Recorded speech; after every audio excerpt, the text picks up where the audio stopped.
ಆಯ್ತು ಚಾಯ್ ಆಯ್ತೆ.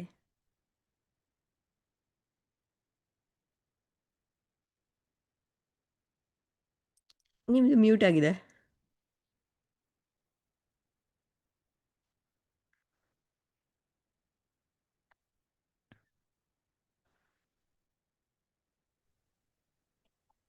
ಈಗ ಅನ್ಮ್ಯೂಟ್ ಆಯ್ತು ಅನ್ಸುತ್ತೆ. ಕೇಳ್ತಿದೆ ಅಲ್ವಾ? ಓಕೆ, ಸ್ಟಾರ್ಟ್ ಮಾಡ್ಲಾ? ಸ್ಟಾರ್ಟ್ ಮಾಡ್ಬೋದು.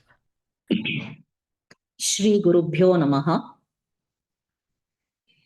ಎಲ್ಲರಿಗೂ ನಮಸ್ಕಾರ.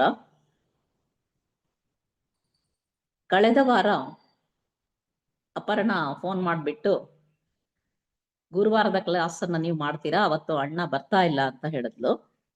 ನನಗೆ ಆಕ್ಚುಲಿ ಅವತ್ತು ಜ್ವರ ಬಂದಿತ್ತು. ಅದಕ್ಕೆ ನಾನು ಅಪರ್ಣಂಗೆ ಹೇಳಿದೆ, ಇಲ್ಲ ಹುಷಾರಿಲ್ಲ ನಂಗೆ ಅಂತ. ಜ್ವರ ಬಂದಿದ್ದು ಒಂದು ನೆಪ ಆಗಿತ್ತಷ್ಟೇ. ನನ್ನ ಮನಸ್ಸಲ್ಲಿ ನಿಜವಾಗ್ಲೂ ಏನಿತ್ತು ಅಂದ್ರೆ, ಬೇಬಿ ಅಣ್ಣ ಅಷ್ಟು ಚೆನ್ನಾಗಿ ರಾಮಾಯಣ ದರ್ಶನಂ ವಾಚನವನ್ನ ಮಾಡ್ತಾ ಇದ್ದಾರೆ, ಮಧ್ಯದಲ್ಲಿ ಒಂದಿನ ಬೇರೆ ಯಾವುದೋ ಪೊಯಮ್ಮನ್ನ ಓದಿ ಸ್ವಲ್ಪ ಆಭಾಸ ಮಾಡೋದು ಬೇಡ ಅನ್ನೋದು ನನ್ನ ಮನಸ್ಸಲ್ಲಿತ್ತು. ಆದ್ರೆ ಆಮೇಲೆ ಯೋಚನೆ ಮಾಡಿದೆ, ಅವರು ಪ್ರತಿದಿನ ಅಷ್ಟು ಚೆನ್ನಾಗಿ ಅಯೋಧ್ಯೆಯಿಂದ ಶ್ರೀಲಂಕಾಕ್ಕೆ ಸೇತುವೆನ ಕಟ್ತಾ ಇದ್ದಾರೆ. ಈ ದೊಡ್ಡ ಕೆಲಸದಲ್ಲಿ ನಂದು ಒಂದು ದಿನದ ಅಳಿಲು ಸೇವೆ ಆಗಲಿ ಅಂದ್ಬಿಟ್ಟು ನಾನು ಅನ್ಕೊಂಡೆ. ಹಾಗಾಗಿ ಇವತ್ತು ನಿಮ್ಮ ಮುಂದೆ ಇದ್ದೀನಿ ನಾನು. ಅವತ್ತು ಕೆಲವರು ಸಜೆಸ್ಟ್ ಮಾಡಿದ್ರು, ಯಾವ್ದಾದ್ರೂ ಇಂಗ್ಲಿಷ್ನ ಒಂದು 2-3 ಪದ್ಯ ತಗೊಂಡ್ಬಿಟ್ಟು ಅದನ್ನ ನೀವು ಅನಲೈಸ್ ಮಾಡ್ಬೋದು ಅಂತ. ಹಾಗಾಗಿ ನಾನು ಯೋಚನೆ ಮಾಡಿದೆ ಯಾವ ಪದ್ಯ ಆರಿಸ್ಕೋಬಹುದು ಅಂತ. ಅವಾಗ ನನಗನ್ಸಿದ್ದು, ನಾವು ಈಗ ಹೇಗೂ ಕುವೆಂಪು ಅವರ ರಾಮಾಯಣ ದರ್ಶನಮ್ಮ ಓದ್ತಾ ಇದ್ದೀವಿ. ಕುವೆಂಪು ಅಂದ ತಕ್ಷಣ ಅವರು ಪ್ರಕೃತಿಯ ಆರಾಧಕರು, ಅವರನ್ನ ಪ್ರಕೃತಿಯ ಕವಿ ಅಂತಾನೆ ಎಲ್ಲರೂ ಕರೆಯೋದು. ಇಂಗ್ಲಿಷ್ ನಲ್ಲಿ ಕೂಡ ಅಂತ ಒಬ್ಬ ಕವಿ ಇದ್ದಾನೆ, ವಿಲಿಯಂ ವರ್ಡ್ಸ್ವರ್ತ್. ವರ್ಡ್ಸ್ವರ್ತ್ನ ನೇಚರ್ ಪೊಯೆಟ್ ಅಂತಾನೆ ಎಲ್ಲರೂ ಕರೆಯೋದು. ಹಾಗಾಗಿ ವರ್ಡ್ಸ್ವರ್ತ್ನ ಒಂದು ಪದ್ಯ ಯಾಕೆ ತಗೋಬಾರ್ದು ಅಂತ ನಂಗೆ ಅನ್ನಿಸ್ತು. ಸೊ ವರ್ಡ್ಸ್ವರ್ತ್ ಒಬ್ಬನೇ ಬೇಡ, ಅವನು ಇಂಗ್ಲಿಷ್ ಸಾಹಿತ್ಯದಲ್ಲಿ ರೊಮ್ಯಾಂಟಿಕ್ ಪೀರಿಯಡ್ ಅನ್ನೋ ಅವಧಿಗೆ ಸೇರಿದವನು. ನಂಗೆ ನೆನಪಾಗತ್ತೆ, ಕ್ಲಾಸ್ನಲ್ಲಿ ವರ್ಡ್ಸ್ವರ್ತ್ ಪದ್ಯನ ಮಾಡ್ಬೇಕಾದ್ರೆ ನಾವು ಅವನು ರೊಮ್ಯಾಂಟಿಕ್ ಕವಿ ಅಂತ ಹೇಳಿದ ತಕ್ಷಣ ಹುಡುಗರು ಬಹಳ ಅಟೆನ್ಷನ್ ಇಂದ ಕಿವಿಯೆಲ್ಲ ನೆಟ್ಟಗೆ ಮಾಡ್ಕೊಂಡು ಕೂರ್ತಾ ಇದ್ರು. ರೊಮ್ಯಾಂಟಿಕ್ ಅಂದ್ರೆ ಏನೋ ಬಹಳ ಸ್ವಾರಸ್ಯವಾಗಿದ್ದನ್ನ ಹೇಳ್ಬಿಡ್ತಾರೆ ಮೇಡಮ್ ಈಗ ಅಂತ. ಆದ್ರೆ ಆಕ್ಚುಲಿ ರೊಮ್ಯಾಂಟಿಕ್ ಅನ್ನೋ ಪದಕ್ಕೆ ಇಲ್ಲಿ ಅಂತ ಅರ್ಥ ಏನೂ ಇಲ್ಲ. ಅದು ರೊಮ್ಯಾನ್ಸ್ ಅನ್ನೋ ಅಂತ ಒಂದು ಲ್ಯಾಟಿನ್ ಪದದಿಂದ ಬಂದಿದೆ. ಆದರೂ ಕೂಡ ಅದರ ಅರ್ಥ ಏನಂದ್ರೆ, composing something original or translation in one's own language ಅಂತ. ನಮ್ಮ ಭಾಷೆಯಲ್ಲೇ ನಾವು ಮಾಡೋಂಥ ರಚನೆ ಅಷ್ಟೇನೆ. ಹಾಗಾಗಿ ವರ್ಡ್ಸ್ವರ್ತ್ ರೊಮ್ಯಾಂಟಿಕ್ ಪೀರಿಯಡ್ಗೆ ಸೇರಿದಂತ ಒಬ್ಬ ಕವಿ. ನಾನು ಇವತ್ತು ವರ್ಡ್ಸ್ವರ್ತ್ನ ಒಂದು ಡ್ಯಾಫೋಡಿಲ್ಸ್ ಅನ್ನೋ ಒಂದು ಪದ್ಯನ ಆಯ್ಕೆ ಮಾಡ್ಕೊಂಡಿದ್ದೀನಿ. ಅದು ಪ್ರಕೃತಿಯ ವರ್ಣನೆ ಇರುವಂತಹ ಕವಿತೆ. ಅದರ ಜೊತೆಗೆ ಜಾನ್ ಕೀಟ್ಸ್ ಕವಿಯ ಲಾ ಬೆಲಾ ಡೇಮ್ ಸ್ಯಾನ್ಸ್ ಮರ್ಸಿ, ಇದು ಟೈಟಲ್ ಫ್ರೆಂಚ್ ಭಾಷೆನಲ್ಲಿದೆ, ಆದ್ರೆ ಅದರ ಪದ್ಯ ಇರೋದು ಇಂಗ್ಲಿಷ್ ನಲ್ಲೇನೆ. ಸೊ ಜಾನ್ ಕೀಟ್ಸ್ನ ಆ ಪದ್ಯವನ್ನ ಆರಿಸ್ಕೊಂಡಿದ್ದೀನಿ. ಜೊತೆಗೆ ಪಿ.ಬಿ. ಶೆಲ್ಲಿಯ ಓಜಿಮಾಂಡಿಯಾಸ್ ಅನ್ನೋ ಪದ್ಯ. ಅಂದ್ರೆ ಈ ಮೂರೂ ಪದ್ಯಗಳು ಕೂಡ ಬೇರೆ ಬೇರೆ ಥೀಮ್ ಅನ್ನ ಹೊಂದಿರುವಂತಹ ಪದ್ಯಗಳು. ಅದನ್ನ ನಾನು ಡೀಟೇಲ್ ಆಗಿ ಏನು ಮಾಡ್ಲಿಕ್ಕೆ ಹೋಗೋದಿಲ್ಲ, ಸ್ವಲ್ಪ ಮಟ್ಟಿಗೆ ಇವತ್ತು ಅನಲೈಸ್ ಮಾಡೋಣ ಅಂತ ಅನ್ಕೊಂಡಿದ್ದೀನಿ. ರೊಮ್ಯಾಂಟಿಕ್ ಪೀರಿಯಡ್ ನ ಕವಿಗಳ ಬಗ್ಗೆ ಮಾತನಾಡ್ಲಿಕ್ಕಿಂತ ಮುಂಚೆ ಇಂಗ್ಲಿಷ್ ಸಾಹಿತ್ಯದ ಕೆಲವು ಘಟ್ಟಗಳನ್ನ, ಹಿಸ್ಟ್ರಿ ಆಫ್ ಇಂಗ್ಲಿಷ್ ಲಿಟರೇಚರ್ ಅಂತ ಏನ್ ಹೇಳ್ತೀವಿ, ಅದನ್ನ ಸ್ವಲ್ಪ ನಾವು ಪರಿಚಯ ಮಾಡ್ಕೊಳ್ಳೋಣ, ತುಂಬಾ ಸಂಕ್ಷಿಪ್ತವಾಗಿ. ಯಾಕಂದ್ರೆ ವಿವರವಾಗಿ ನಾವೇನು ಅದನ್ನ ತಿಳ್ಕೊಳ್ಳೋ ಅಗತ್ಯ ಇಲ್ಲ ಇಲ್ಲಿ. ಒಂದು ಸಂಕ್ಷಿಪ್ತ ಪರಿಚಯ. ಈ ಇಂಗ್ಲಿಷ್ ಸಾಹಿತ್ಯ ಚರಿತ್ರೆಯನ್ನ ಸುಮಾರು 8 ಘಟ್ಟಗಳಾಗಿ ವಿಭಜನೆ ಮಾಡ್ತಾರೆ. ಮೊದಲಿಗೆ ಓಲ್ಡ್ ಇಂಗ್ಲಿಷ್ ಬರುತ್ತೆ, 450ರಿಂದ 1066ನೇ ಇಸ್ವಿವರೆಗೆ. ಈ ಕಾಲದಲ್ಲಿ ಯಾವ ಕವಿಗಳು ಲೇಖಕರು ಬದುಕಿದ್ರು ಅವರ ಬಗ್ಗೆ ಹೆಚ್ಚು ವಿವರಗಳು ಲಭ್ಯ ಇಲ್ಲ. ಆದ್ರೆ ಬೇವುಲ್ಫ್ ಅನ್ನೋದು ಒಂದು ಎಪಿಕ್ ಪೊಯಮ್, ಒಂದು ಕಥನ ಕವನ ಆ ಕಾಲದ್ದು, ಅಷ್ಟು ಮಾತ್ರ ನಮಗೆ ಗೊತ್ತು. ನೆಕ್ಸ್ಟ್ ಮಿಡಲ್ ಇಂಗ್ಲಿಷ್ ಅಂತ 1066ರಿಂದ 1500ವರೆಗೆ. ಈ ಕಾಲದ ಅತ್ಯಂತ ಪ್ರಸಿದ್ಧ ಕವಿ ಅಂತ ಹೇಳಿದ್ರೆ ಜೆಫ್ರಿ ಚಾಸರ್ ಅಂತ ಹೇಳ್ಬಿಟ್ಟು, ಅವನು ಒಂದು ಸುದೀರ್ಘವಾದ ಕವನವನ್ನ ಬರೀತಾನೆ. ಅದರ ವಸ್ತು ಅಂತ ಹೇಳಿದ್ರೆ ಕ್ಯಾಂಟರ್ಬರಿ ಟೇಲ್ಸ್ ಅಂತ ಅದರ ಟೈಟಲ್. ಕ್ಯಾಂಟರ್ಬರಿ ಅನ್ನೋ ಪ್ಲೇಸ್ ನಲ್ಲಿ ಇರುವಂತ ಒಂದು ಚರ್ಚಿಗೆ ಒಂದಷ್ಟು ಜನ ಯಾತ್ರಿಕರು ಹೋಗ್ತಾರೆ. ಸೊ ಆ ಯಾತ್ರಿಕರ ವರ್ಣನೆ, ಅವರು ಏನು ಮಾತಾಡ್ತಾರೆ, ಅವರ ಸಂಭಾಷಣೆಗಳ ವಿವರ, ಇದು ಅಲ್ಲಿ ಬರುತ್ತೆ. ಇದಾದ್ಮೇಲೆ ರಿನೈಸಾನ್ಸ್ ಪೀರಿಯಡ್ ಬರುತ್ತೆ, ಎಲಿಜಬೆಥನ್ ಏಜ್ ಅಂತ ಕೂಡ ಹೇಳ್ತಾರೆ. ಇದು ಶೇಕ್ಸ್ಪಿಯರ್ನ ಕಾಲ. ಇಂಗ್ಲಿಷ್ ಸಾಹಿತ್ಯ ಚರಿತ್ರೆನಲ್ಲಿ ಇದನ್ನ ಗೋಲ್ಡನ್ ಪೀರಿಯಡ್ ಅಂತ ಕೂಡ ಹೇಳ್ತಾರೆ. ಯಾಕಂದ್ರೆ ನಮಗೆ ಎಲ್ಲರಿಗೂ ಗೊತ್ತು, ಫಾದರ್ ಆಫ್ ಇಂಗ್ಲಿಷ್ ಲಿಟರೇಚರ್ ಅಂತ ಕೂಡ ಶೇಕ್ಸ್ಪಿಯರ್ನ ಕರೀತಾರೆ. ಸುಮಾರು 38 ನಾಟಕಗಳನ್ನ ರಚನೆ ಮಾಡಿರೋದಲ್ದೇನೆ 154 ಸಾನೆಟ್ಗಳನ್ನ ಬರೆದಿದ್ದಾನೆ. ಅದಲ್ಲದೆ ಎಷ್ಟೋ ಕವಿತೆಗಳನ್ನ ಬರೆದಿದ್ದಾನೆ. ಬಟ್ ಶೇಕ್ಸ್ಪಿಯರ್ ಒಬ್ಬನೇ ಅಲ್ಲ, ಇನ್ನು ಬಹಳಷ್ಟು ಜನ ಲೇಖಕರು ಆ ಕಾಲದಲ್ಲಿ ಇದ್ರು. ಇದಾದ ಮೇಲೆ ಏಜ್ ಆಫ್ ರೆಸ್ಟೋರೇಷನ್ ಅಂತ ಬರುತ್ತೆ. ನೆಕ್ಸ್ಟ್ ನಿಯೋ ಕ್ಲಾಸಿಕಲ್ ಏಜ್ ಅಂತ ಬರುತ್ತೆ. ಇದು ರೊಮ್ಯಾಂಟಿಕ್ ಪೀರಿಯಡ್ ನ ಹಿಂದಿನ ಘಟ್ಟ, 18ನೇ ಶತಮಾನದ ಅಂತ್ಯದಲ್ಲಿ. ಈ ಕಾಲ ಹೇಗಿರುತ್ತೆ ಅಂದ್ರೆ ಸಾಹಿತ್ಯದ ಮಟ್ಟಿಗೆ ತುಂಬಾ ಬಿಗಿಯಾದ ವಾತಾವರಣ. ಕವಿತೆ ಅಥವಾ ಸಾಹಿತ್ಯದ ರಚನೆ ಅಂದ್ರೆ ಅದು ಹೀಗೆ ಇರಬೇಕು, ಇಂಥ ಛಂದಸ್ನಲ್ಲೇ ಇರಬೇಕು, ಇಷ್ಟು ಸಾಲುಗಳಿರ್ಬೇಕು. ಮತ್ತೆ ವಿಷಯ ಕೂಡ ಫಿಲಾಸಫಿ, ಲಾಜಿಕ್, ಇದು ಥೀಮ್ಸ್ ಆಗಿತ್ತು. ರೋಮನ್ ಮತ್ತೆ ಗ್ರೀಕ್ ಲಿಟರೇಚರ್ನ ಅವರು ಮಾಡೆಲ್ ಆಗಿ ತಗೊಂಡ್ರು. ಇದಕ್ಕೆ ವಿರುದ್ಧವಾಗಿ ಒಂದು ರೀತಿಯಲ್ಲಿ ಪ್ರತಿಭಟನೆ ಸೂಚಿಸೋ ಹಾಗೆ ಬಂದಿದ್ದೇನೆ ರೊಮ್ಯಾಂಟಿಕ್ ಪೀರಿಯಡ್. 1798ರಿಂದ 1837ರವರೆಗೆ ಆ ಕಾಲವನ್ನ ರೊಮ್ಯಾಂಟಿಕ್ ಪೀರಿಯಡ್ ಅಂತ ನಾವು ಕರಿತೀವಿ. ಆ ಕಾಲದಲ್ಲಿ ಪ್ರೋಸ್ ಕೂಡ ಸಾಕಷ್ಟು ರಚನೆ ಆಯ್ತಾದ್ರೂ ಕೂಡ ಅದು ಪ್ರಸಿದ್ಧಿಯಾಗಿರೋದು ತನ್ನ ಕವನಗಳ ಮೂಲಕನೇ. ಜೊತೆಗೆ ಆ ರೊಮ್ಯಾಂಟಿಕ್ ಪೀರಿಯಡ್ ನ ಪ್ರಾರಂಭ ಮಾಡೋದವನು ಹರಿಕಾರ ಅಂತ ಹೇಳಿದ್ರೆ ವಿಲಿಯಂ ವರ್ಡ್ಸ್ವರ್ತ್. ಇವನು ತನ್ನ ಸ್ನೇಹಿತ ಕಾಲರಿಜ್ ಜೊತೆನಲ್ಲಿ ಸೇರ್ಕೊಂಡ್ಬಿಟ್ಟು ಲಿರಿಕಲ್ ಬ್ಯಾಲೆಟ್ಸ್ ಅನ್ನುವಂಥ ಒಂದು ಕವನ ಸಂಕಲನವನ್ನು ಪ್ರಕಟ ಮಾಡ್ತಾನೆ. ಅದು ರೊಮ್ಯಾಂಟಿಕ್ ಪೀರಿಯಡ್ಗೆ ನಾಂದಿಯನ್ನ ಹಾಡುತ್ತೆ. ಹಾಗಾದ್ರೆ ಏನು ರೊಮ್ಯಾಂಟಿಕ್ ಪೀರಿಯಡ್ ಅನ್ನೋದು ಇಂಗ್ಲಿಷ್ ಸಾಹಿತ್ಯದಲ್ಲಿ ಬಹಳ ಮುಖ್ಯವಾದ ಘಟ್ಟ ಅಂತ ನಾನು ಹೇಳಿದೆ. ಅದು ಯಾಕೆ, ಅದರ ಕೆಲವು ಲಕ್ಷಣಗಳನ್ನ ನೋಡೋದಾದ್ರೆ, ಇಂಗ್ಲೆಂಡ್ ನಲ್ಲಿ 18ನೇ ಶತಮಾನದಲ್ಲಾಗಲೇ ಇಂಡಸ್ಟ್ರಿಯಲ್ ರೆವಲ್ಯೂಷನ್ ತುಂಬಾ ಜಾಸ್ತಿ ಆಗಿತ್ತು. ಇದನ್ನ ವಿರೋಧಿಸಿದರು ಬಹಳಷ್ಟು ಜನ ಕವಿಗಳು, ಸಾಹಿತಿಗಳು ಇದನ್ನ ವಿರೋಧಿಸ್ತಾರೆ. ಅದರಲ್ಲಿ ರೊಮ್ಯಾಂಟಿಕ್ ಕವಿಗಳು ಕೂಡ. ಇವರೆಲ್ಲರೂ ಕೂಡ ಪ್ರಕೃತಿಯ ಆರಾಧಕರು. ಪ್ರಕೃತಿಯನ್ನ ತನ್ನಷ್ಟಕ್ಕೆ ತಾನೇ ಇಡ್ಲಿಕ್ಕೆ ಬಿಡಬೇಕು ಅಂದ್ಬಿಟ್ಟು ಅವರು ಯಂತ್ರಗಳ ಆವಿಷ್ಕಾರವನ್ನ ವಿರೋಧ ಮಾಡ್ತಾರೆ. ಒಂದು. ಆಮೇಲೆ ಸಮಾಜಕ್ಕಿಂತಲೂ ಕೂಡ ವ್ಯಕ್ತಿತ್ವಕ್ಕೆ ಹೆಚ್ಚಿನ ಪ್ರಾಧಾನ್ಯತೆಯನ್ನ ಕೊಡ್ತಾರೆ. ಕಾವ್ಯದ ವಸ್ತು ಸರಳವಾಗಿರ್ಬೇಕು, ಸಾಮಾನ್ಯ ಮನುಷ್ಯರು ಅರ್ಥ ಮಾಡ್ಕೊಳ್ಬೇಕು ಅನ್ನೋದು ಇವರ ವಾದ ಆಗಿತ್ತು. ಅಷ್ಟೇ ಅಲ್ಲ, ಕಥೆ ಕವನಗಳನ್ನ ಕೇವಲ ರಾಜರ ಮೇಲೆ ಬರೆಯೋದಲ್ಲ, ಸಾಮಾನ್ಯ ಮನುಷ್ಯರ ಮೇಲೂ ಕೂಡ ಬರೀಬಹುದು ಅನ್ನೋದನ್ನ ಅವರು ತೋರಿಸ್ಕೊಡ್ತಾರೆ. ಉದಾಹರಣೆಗೆ ವರ್ಡ್ಸ್ವರ್ತನ್ನೇ ತಗೊಂಡ್ರೆ, ಅವನು ಲೂಸಿ ಪೊಯಮ್ಸ್ ಅಂತ ಒಂದು ಕಲೆಕ್ಷನ್ ಆಫ್ ಪೊಯಮ್ಸ್ ಬರೀತಾನೆ. ಲೂಸಿ ಅನ್ನೋ ಒಬ್ಬಳು ಹುಡುಗಿಯ ಬಗ್ಗೆ ಇರುವಂತಹ ಕವನಗಳು ಅದು. ಮೈಕೇಲ್ ಅಂತ ಒಂದು ಕವನವನ್ನ ಬರೀತಾನೆ, ಅವನು ಒಬ್ಬ ಕುರಿ ಕಾಯುವಂತ ಹುಡುಗ. ದ ಸಾಲಿಟರಿ ರೀಪರ್ ಅಂತ ಒಂದು ಪದ್ಯ ಬರೀತಾನೆ. ಆ ಕವನದ ವಸ್ತು ಅಂತ ಹೇಳಿದ್ರೆ, ಯಾವುದೋ ಒಂದು ಹೊಲದಲ್ಲಿ ಒಬ್ಬಳು ಹುಡುಗಿ ತನ್ನಷ್ಟಕ್ಕೆ ತಾನು ಹಾಡಿಕೊಂಡು ಅಲ್ಲಿಯ ಹುಲ್ಲನ್ನ ಕಟ್ ಮಾಡ್ತಾ ಇದ್ದಾಳೆ. ಕವಿ ಆ ದೃಶ್ಯನ ನೋಡ್ತಾನೆ, ಎಂಥ ಸುಂದರವಾದ ದೃಶ್ಯ, ಮನಸ್ಸಿಗೆ ಎಷ್ಟು ಸಂತೋಷವನ್ನ ಕೊಡುತ್ತೆ ಅಂತ ಅವನು ಅನ್ಕೋತಾನೆ. ಈ ಕಾಲದಲ್ಲಿ ನಮಗೆ ಇದೆಲ್ಲ ಏನು ಬಹಳ ಅಚ್ಚರಿ ಅಂತ ಅನ್ಸೋದಿಲ್ಲ, ಯಾಕಂದ್ರೆ ಕನ್ನಡದಲ್ಲೂ ಕೂಡ ಅಂಥ ಕಾವ್ಯ ಕವನಗಳು ಬೇಕಾದಷ್ಟು ಬಂದಿದೆ. ಆದ್ರೆ ಆ ಕಾಲಕ್ಕೆ ಒಬ್ಬ ಸಾಮಾನ್ಯ ಮನುಷ್ಯನ ಬಗ್ಗೆ ಸರಳವಾದ ಭಾಷೆನಲ್ಲಿ ಕವನಗಳನ್ನ ಬರೀಬಹುದು ಅನ್ನೋದು ಒಂದು ಹೊಸ ವಿಷಯನೇ ಆಗಿತ್ತು.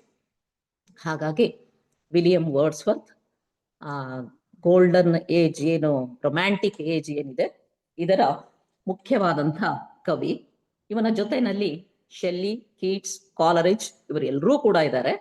ಆದ್ರೆ ನಾನು ಇವತ್ತು ತಗೊಂಡಿರೋ 3 ಕವನಗಳಲ್ಲಿ ಮೊದಲನೇದು ವರ್ಡ್ಸ್ವರ್ತ್ ಬರೆದಂಥ ಕವನ ದ ಡ್ಯಾಫೋಡಿಲ್ಸ್ ಅಂತ ಅದರ ಹೆಸರು. ಡ್ಯಾಫೋಡಿಲ್ಸ್ ಕವನವನ್ನ ಬಹಳ ಜನ ಈಗಾಗಲೇ ಓದಿರ್ತೀರಾ. ಯಾಕಂದ್ರೆ ಇದು ವರ್ಡ್ಸ್ವರ್ತ್ಗೆ ಬಹಳ ಪ್ರಸಿದ್ಧಿಯನ್ನ ತಂದುಕೊಟ್ಟಂತ ಕವನ ಇದು. ಸುಮಾರು 387 ಕವನಗಳನ್ನ ಅವನು ಬರೆದಿದ್ದಾನೆ. ಅದರಲ್ಲಿ ಇದು ಒಂದು. ಈ ಡ್ಯಾಫೋಡಿಲ್ ಅನ್ನೋದು ಒಂದು ಹೂವಿನ ಹೆಸರು. ಇಂಗ್ಲೆಂಡ್ನಲ್ಲಿ, ಹೆಚ್ಚಾಗಿ ಯುರೋಪ್ನಲ್ಲಿ ಬೆಳೆಯುವಂತ ಒಂದು ಹಳದಿ ಬಣ್ಣದ ಹೂವು ಇದು. ಇದಕ್ಕೆ ನಾರ್ಸಿಸಸ್ ಅನ್ನೋ ಇನ್ನೊಂದು ಹೆಸರು ಕೂಡ ಇದೆ. ಅದಕ್ಕೊಂದು ಸಣ್ಣ ಕಥೆ ಇದೆ. ಗ್ರೀಕ್ ಪುರಾಣದಲ್ಲಿ ನಾರ್ಸಿಸಸ್ ಅನ್ನೋ ಒಬ್ಬ ಯುವಕ ಇರ್ತಾನೆ. ತುಂಬಾ ಸುಂದರವಾದಂತ ಯುವಕ ಅವನು. ಒಂದು ದಿನ ಅವನು ಒಂದು ಕೊಳದ ಪಕ್ಕದಲ್ಲಿ ಕೂತ್ಕೊಂಡು ಕೊಳದ ತಿಳಿ ನೀರಿನಲ್ಲಿ ತನ್ನ ಪ್ರತಿಬಿಂಬವನ್ನೇ ಬಗ್ಗಿ ನೋಡ್ಕೋತಾನೆ. ಅವನ ಸೌಂದರ್ಯದ ಅರಿವಾಗತ್ತವನಿಗೆ. ತನ್ನ ಸೌಂದರ್ಯಕ್ಕೆ ತಾನೇ ಮಾರು ಹೋಗ್ತಾನೆ. ಎಷ್ಟರ ಮಟ್ಟಿಗೆ ಅಂತ ಹೇಳಿದ್ರೆ, ಅವನಿಗೆ ಬೇರೆ ಯಾವುದರ ಪರಿವೇನೂ ಇರೋದಿಲ್ಲ. ಊಟ ತಿಂಡಿ ಎಲ್ಲ ಬಿಟ್ಟುಬಿಟ್ಟು ತನ್ನ ಪ್ರತಿಬಿಂಬವನ್ನು ನೋಡ್ಕೊಂಡೇ ಅಲ್ಲಿ ಕೂತಿರ್ತಾನೆ ಕೊಳದ ಪಕ್ಕ. ಹಾಗೇ ಒಂದು ದಿನ ಕೊನೆ ಉಸಿರು ಎಳಿತಾನೆ, ಸಾಯ್ತಾನೆ ಆ ನಾರ್ಸಿಸಸ್. ಹಾಗಾಗಿ ದೇವತೆಗಳು ಅವನ ಸಾವಿನ ನಂತರ ಅವನನ್ನ ಒಂದು ನಾರ್ಸಿಸಸ್ ಅನ್ನೋ ಹೂವಾಗಿ ಬದಲಾವಣೆ ಮಾಡ್ತಾರೆ ಅನ್ನೋದು ಒಂದು ಕಥೆ. ನೀವು ನಾರ್ಸಿಸಸ್ ಕಾಂಪ್ಲೆಕ್ಸ್ ಅನ್ನೋ ಹೆಸರನ್ನ ಕೇಳಿರ್ಬೋದು. ಯಾರಿಗಾದ್ರೂ ತಮ್ಮ ರೂಪದ ಬಗ್ಗೆ ಅತಿಯಾದ ಅಭಿಮಾನ, ಅಹಂಕಾರ ಇದ್ದರೆ ನಾರ್ಸಿಸಸ್ ಕಾಂಪ್ಲೆಕ್ಸ್ ಇದೆ ಅಂತ ಹೇಳ್ತಾರೆ. ಆದ್ರೆ ಇಲ್ಲಿ ನಮಗೆ ಅದೇನು ಪ್ರಸ್ತುತ ಅಲ್ಲ. ಈ ಡ್ಯಾಫೋಡಿಲ್ ಹೂವಿನ ಅಪೂರ್ವ ಸೌಂದರ್ಯಕ್ಕೋಸ್ಕರ ಆ ಹೂವಿಗೆ ಆ ಹೆಸರು ಕೂಡ ಇದೆ. ಮೊದಲಿಗೆ ಈ ಪದ್ಯವನ್ನ ಓದ್ಬಿಟ್ಟು ಆಮೇಲೆ ಬ್ರೀಫ್ ಆಗಿ ಅದರ ಬಗ್ಗೆ ಎಕ್ಸ್ಪ್ಲೈನ್ ಮಾಡ್ತೀನಿ. ಅಪರ್ಣ, ಈ ಪದ್ಯ ಶೇರ್ ಮಾಡ್ಬೋದಾ?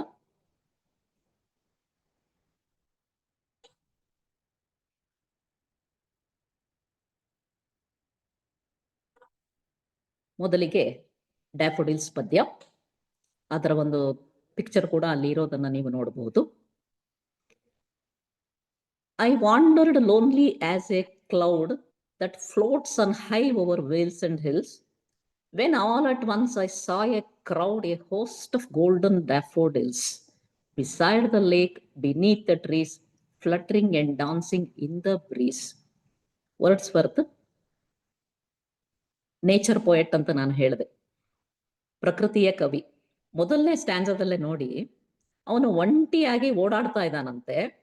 ತನ್ನನ್ನ ತಾನು ಹೋಲಿಕೆ ಮಾಡ್ಕೊಳ್ಳೋದು ಅವನು ಯಾವುದಕ್ಕೆ ಅಂದ್ರೆ, ಒಂದು ಒಂಟಿಯಾದ ಮೋಡಕ್ಕೆ. ಆಕಾಶದಲ್ಲಿ ಹೇಗೆ ಒಂದು ಮೋಡ ಒಂಟಿಯಾಗಿ ಚಲಿಸ್ತಾ ಇರುತ್ತೆ, ಹಾಗೆ ನಾನು ಒಂಟಿಯಾಗಿ ಓಡಾಡ್ತಾ ಇದ್ದೆ ಅಂತ ಹೇಳ್ತಾನೆ. ಹಾಗೆ ಹೋಗ್ತಾ ಇರಬೇಕಾದ್ರೆ ಇದ್ದಕ್ಕಿದ್ದ ಹಾಗೆ ಅವನ ಕಣ್ಣಿಗೆ ಎ ಕ್ರೌಡ್, ಮೊದಲು ಯಾವುದೋ ಒಂದು ಗುಂಪು ಅಂತ ಅನ್ಕೋತಾನೆ. ಸ್ವಲ್ಪ ಮುಂದೆ ಹೋಗಿ ನೋಡಿದಾಗ ಗೊತ್ತಾಗತ್ತೆ ಅದು ಜನರ ಗುಂಪಲ್ಲ, a host of golden daffodils. Golden daffodils, ಆ ಹೂವುಗಳು ಅವು ತುಂಬಾ ಅಮೂಲ್ಯ. ವರ್ಡ್ಸ್ವರ್ತಂಥ ಕವಿಗೆ ಹೂವು, ಗಿಡ, ಮರ ಇವೆಲ್ಲ ತುಂಬಾ ಅಮೂಲ್ಯವಾದದ್ದು. ಹಾಗಾಗಿ ಅವು ಬರೀ ಬ್ಯೂಟಿಫುಲ್ ಡ್ಯಾಫೋಡಿಲ್ಸ್ ಅಲ್ಲ, ಗೋಲ್ಡನ್ ಡ್ಯಾಫೋಡಿಲ್ಸ್.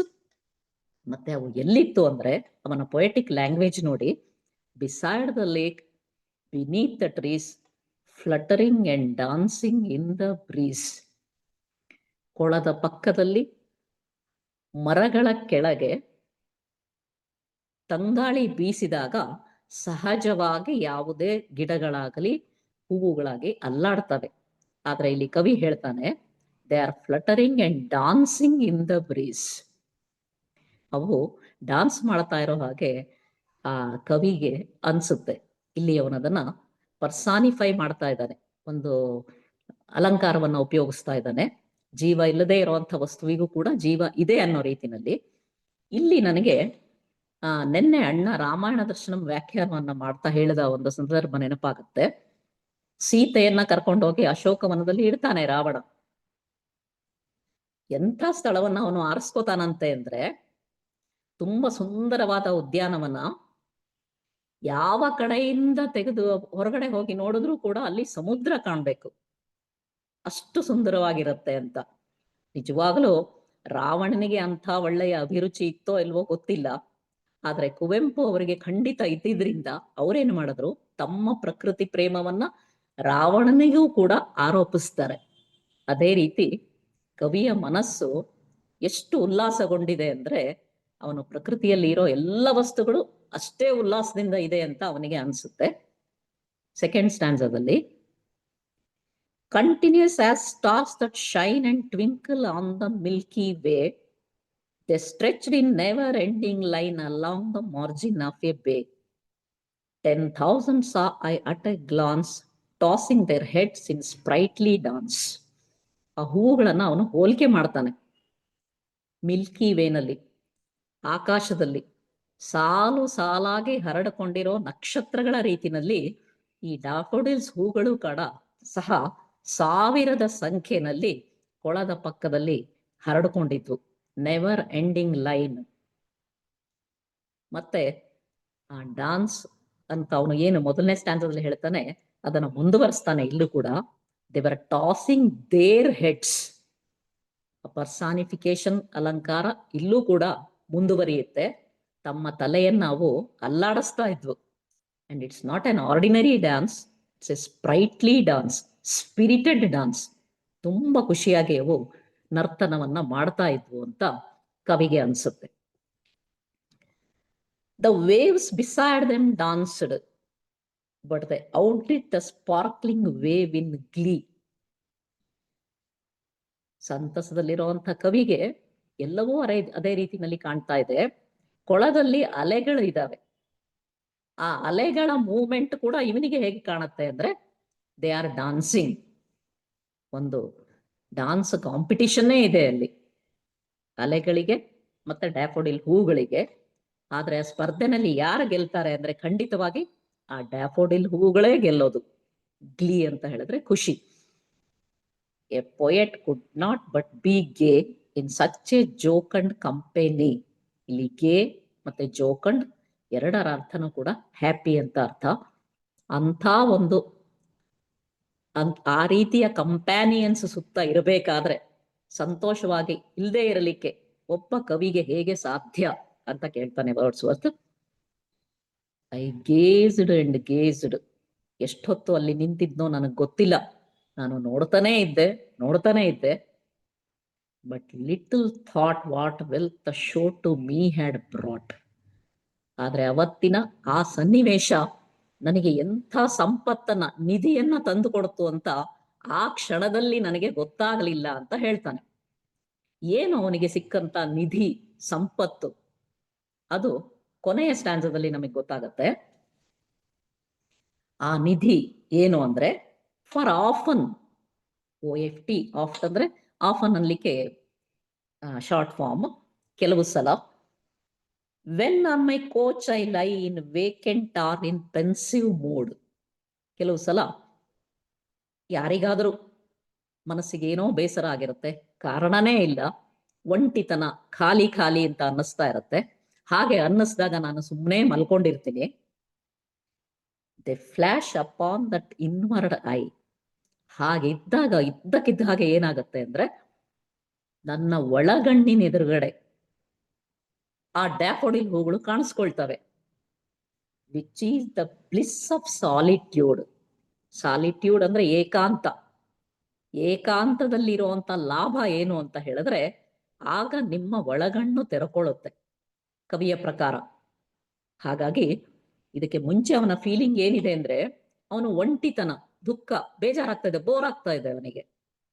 ಆದರೆ ಆ ಡ್ಯಾಫೋಡಿಲ್ ಹೂವುಗಳು ಯಾವಾಗ ಅವನ ಕಣ್ಣೆದುರಿಗೆ ಬಂತು ಅವನ ಮೂಡ್ ಪೂರ್ತಿಯಾಗಿ ಚೇಂಜ್ ಆಗುತ್ತೆ. Then my heart with pleasure fills and dances with the daffodils. ಅವನ ಮನಸ್ಸು ಎಷ್ಟು ಖುಷಿಯಿಂದ ತುಂಬ ಹೋಗ್ಬಿಡುತ್ತೆ ಅಂದ್ರೆ ಅವನು ಹೇಳ್ತಾನೆ, ಅವತ್ತು ಆ ಡ್ಯಾಫೋಡಿಲ್ಗಳು ಹೇಗೆ ಡ್ಯಾನ್ಸ್ ಮಾಡ್ತಾ ಇದ್ವು, ನನ್ನ ಹೃದಯ ಕೂಡ ಹಾಗೆ ಡ್ಯಾನ್ಸ್ ಮಾಡ್ಲಿಕ್ಕೆ ಶುರುವಾಯ್ತು ಅಂತ. ಹೇಗೆ ಅವನ ಮನಸ್ಸು, ಮೂಡು ಪೂರ್ತಿಯಾಗಿ ಆ ಡ್ಯಾಫೋಡಿಲ್ಗಳ ನೆನಪಿನಿಂದ ಬದಲಾಯಿತು ಅನ್ನೋದನ್ನ ಈ ಪದ್ಯದಲ್ಲಿ ಹೇಳ್ತಾನೆ. ಇಲ್ಲಿ ನೀವು ಗಮನಿಸಿ ಕೊನೆಯ 2 ಸಾಲು. Then my heart with pleasure fills and dances with the daffodils. Sound pattern ಇಲ್ಲಿ ನೋಡಿ ಹೇಗೆ ಮ್ಯೂಸಿಕಲ್ ಆಗಿದೆ. ಅಲ್ಲಿಟರೇಷನ್ ಅಂತ ಇಲ್ಲಿ ಹೇಳ್ತಾರೆ, ಅಂದ್ರೆ ರಿಪಿಟಿಷನ್ ಆಫ್ ದ ಸೌಂಡ್. ಒಂದೇ ಸೌಂಡ್ ರಿಪೀಟೆಡ್ ಆಗಿ ಇಲ್ಲಿ ಅವನು ಬಳಸಿರೋದನ್ನ ನೋಡಬಹುದು. ಭಾಷೆ ಸರಳವಾಗಿದೆ, ವಸ್ತು ಕೂಡ ತುಂಬಾ ಸರಳವಾಗಿದೆ. ಆಮೇಲೆ ಪೊಯೆಟ್ರಿ ಅಂದ್ರೆ ಏನು ಅಂತ ವರ್ಡ್ಸ್ವರ್ತ್ ಎಕ್ಸ್ಪ್ಲೈನ್ ಮಾಡ್ತಾನೆ. Poetry is emotions recollected in tranquillity ಅಂತ ಒಂದ್ ಕಡೆ ಹೇಳ್ತಾನ ಅವನು. ಟ್ರ್ಯಾಂಕ್ವಿಲಿಟಿ ಅಂದ್ರೆ ಶಾಂತಿ ಅಂತ. ನಿನ್ನ ಮನಸ್ಸು ಶಾಂತವಾಗಿದ್ದಾಗ ನಿನ್ನ ಮನಸ್ಸಿನ ಭಾವನೆಗಳನ್ನ ಒಟ್ಟುಗೂಡಿಸ್ಕೊಳ್ತೀಯಲ್ಲ, ಆಗ ಹೊರಬರೋ ಅಂಥದ್ದೇ ಪೊಯೆಟ್ರಿ ಅಂತ ವರ್ಡ್ಸ್ವರ್ತ್ನ ಅಭಿಪ್ರಾಯ. ಅದಕ್ಕೆ ಇದು ಒಂದು ಬೆಸ್ಟ್ ಎಕ್ಸಾಂಪಲ್. ಅದರ ಜೊತೆಗೆ ರಾಬರ್ಟ್ ಫ್ರಾಸ್ಟ್ ಅನ್ನೋ ಇನ್ನೊಬ್ಬ ಕವಿ ಹೇಳ್ತಾನೆ, ವಾಟ್ ಈಸ್ ಪೊಯೆಟ್ರಿ ಅಂದ್ರೆ what are the characteristics of A poem ಅನ್ನೋದ್ರ ಬಗ್ಗೆ ಅವನು ಹೇಳ್ತಾನೆ Robert frost. Poetry begins in delight and ends in wisdom ಅಂತ ಹೇಳ್ತಾನೆ. Poetry begins in delight and ends in wisdom. ಯಾವುದೋ ಒಂದು ಸಾಧಾರಣವಾದ ವಸ್ತು ವಿಷಯದಿಂದ ಪ್ರಾರಂಭ ಆಗತ್ತೆ, ಆದ್ರೆ ತುಂಬಾ ಪ್ರಬುದ್ಧವಾದ ಒಂದು ವಿಚಾರದೊಂದಿಗೆ ಅದು ಕೊನೆಗೊಳ್ಳುತ್ತೆ ಪೊಯೆಟ್ರಿ ಅಂತ. ಅದಕ್ಕೂ ಕೂಡ ನನಗನ್ಸುತ್ತೆ ಈ ಡ್ಯಾಫೋಡಿಲ್ಸ್ ಅನ್ನುವಂಥದ್ದು ಒಂದು ಬೆಸ್ಟ್ ಎಕ್ಸಾಂಪಲ್ ಅಂತ. ಇದು ವರ್ಡ್ಸ್ವರ್ತ್ನ ಡ್ಯಾಫೋಡಿಲ್ ಪದ್ಯ. ಮೊದಲನೇದಾಗಿ ನಾನು ಆರಿಸ್ಕೊಂಡಂತ ಪದ್ಯ ಇದು. ಇನ್ನು ಎರಡನೇ ಪದ್ಯಕ್ಕೆ ಹೋಗೋದಾದ್ರೆ, ಜಾನ್ ಕೀಟ್ಸ್, ಇವನು ಇನ್ನೊಬ್ಬ ರೊಮ್ಯಾಂಟಿಕ್ ಪೊಯೆಟ್.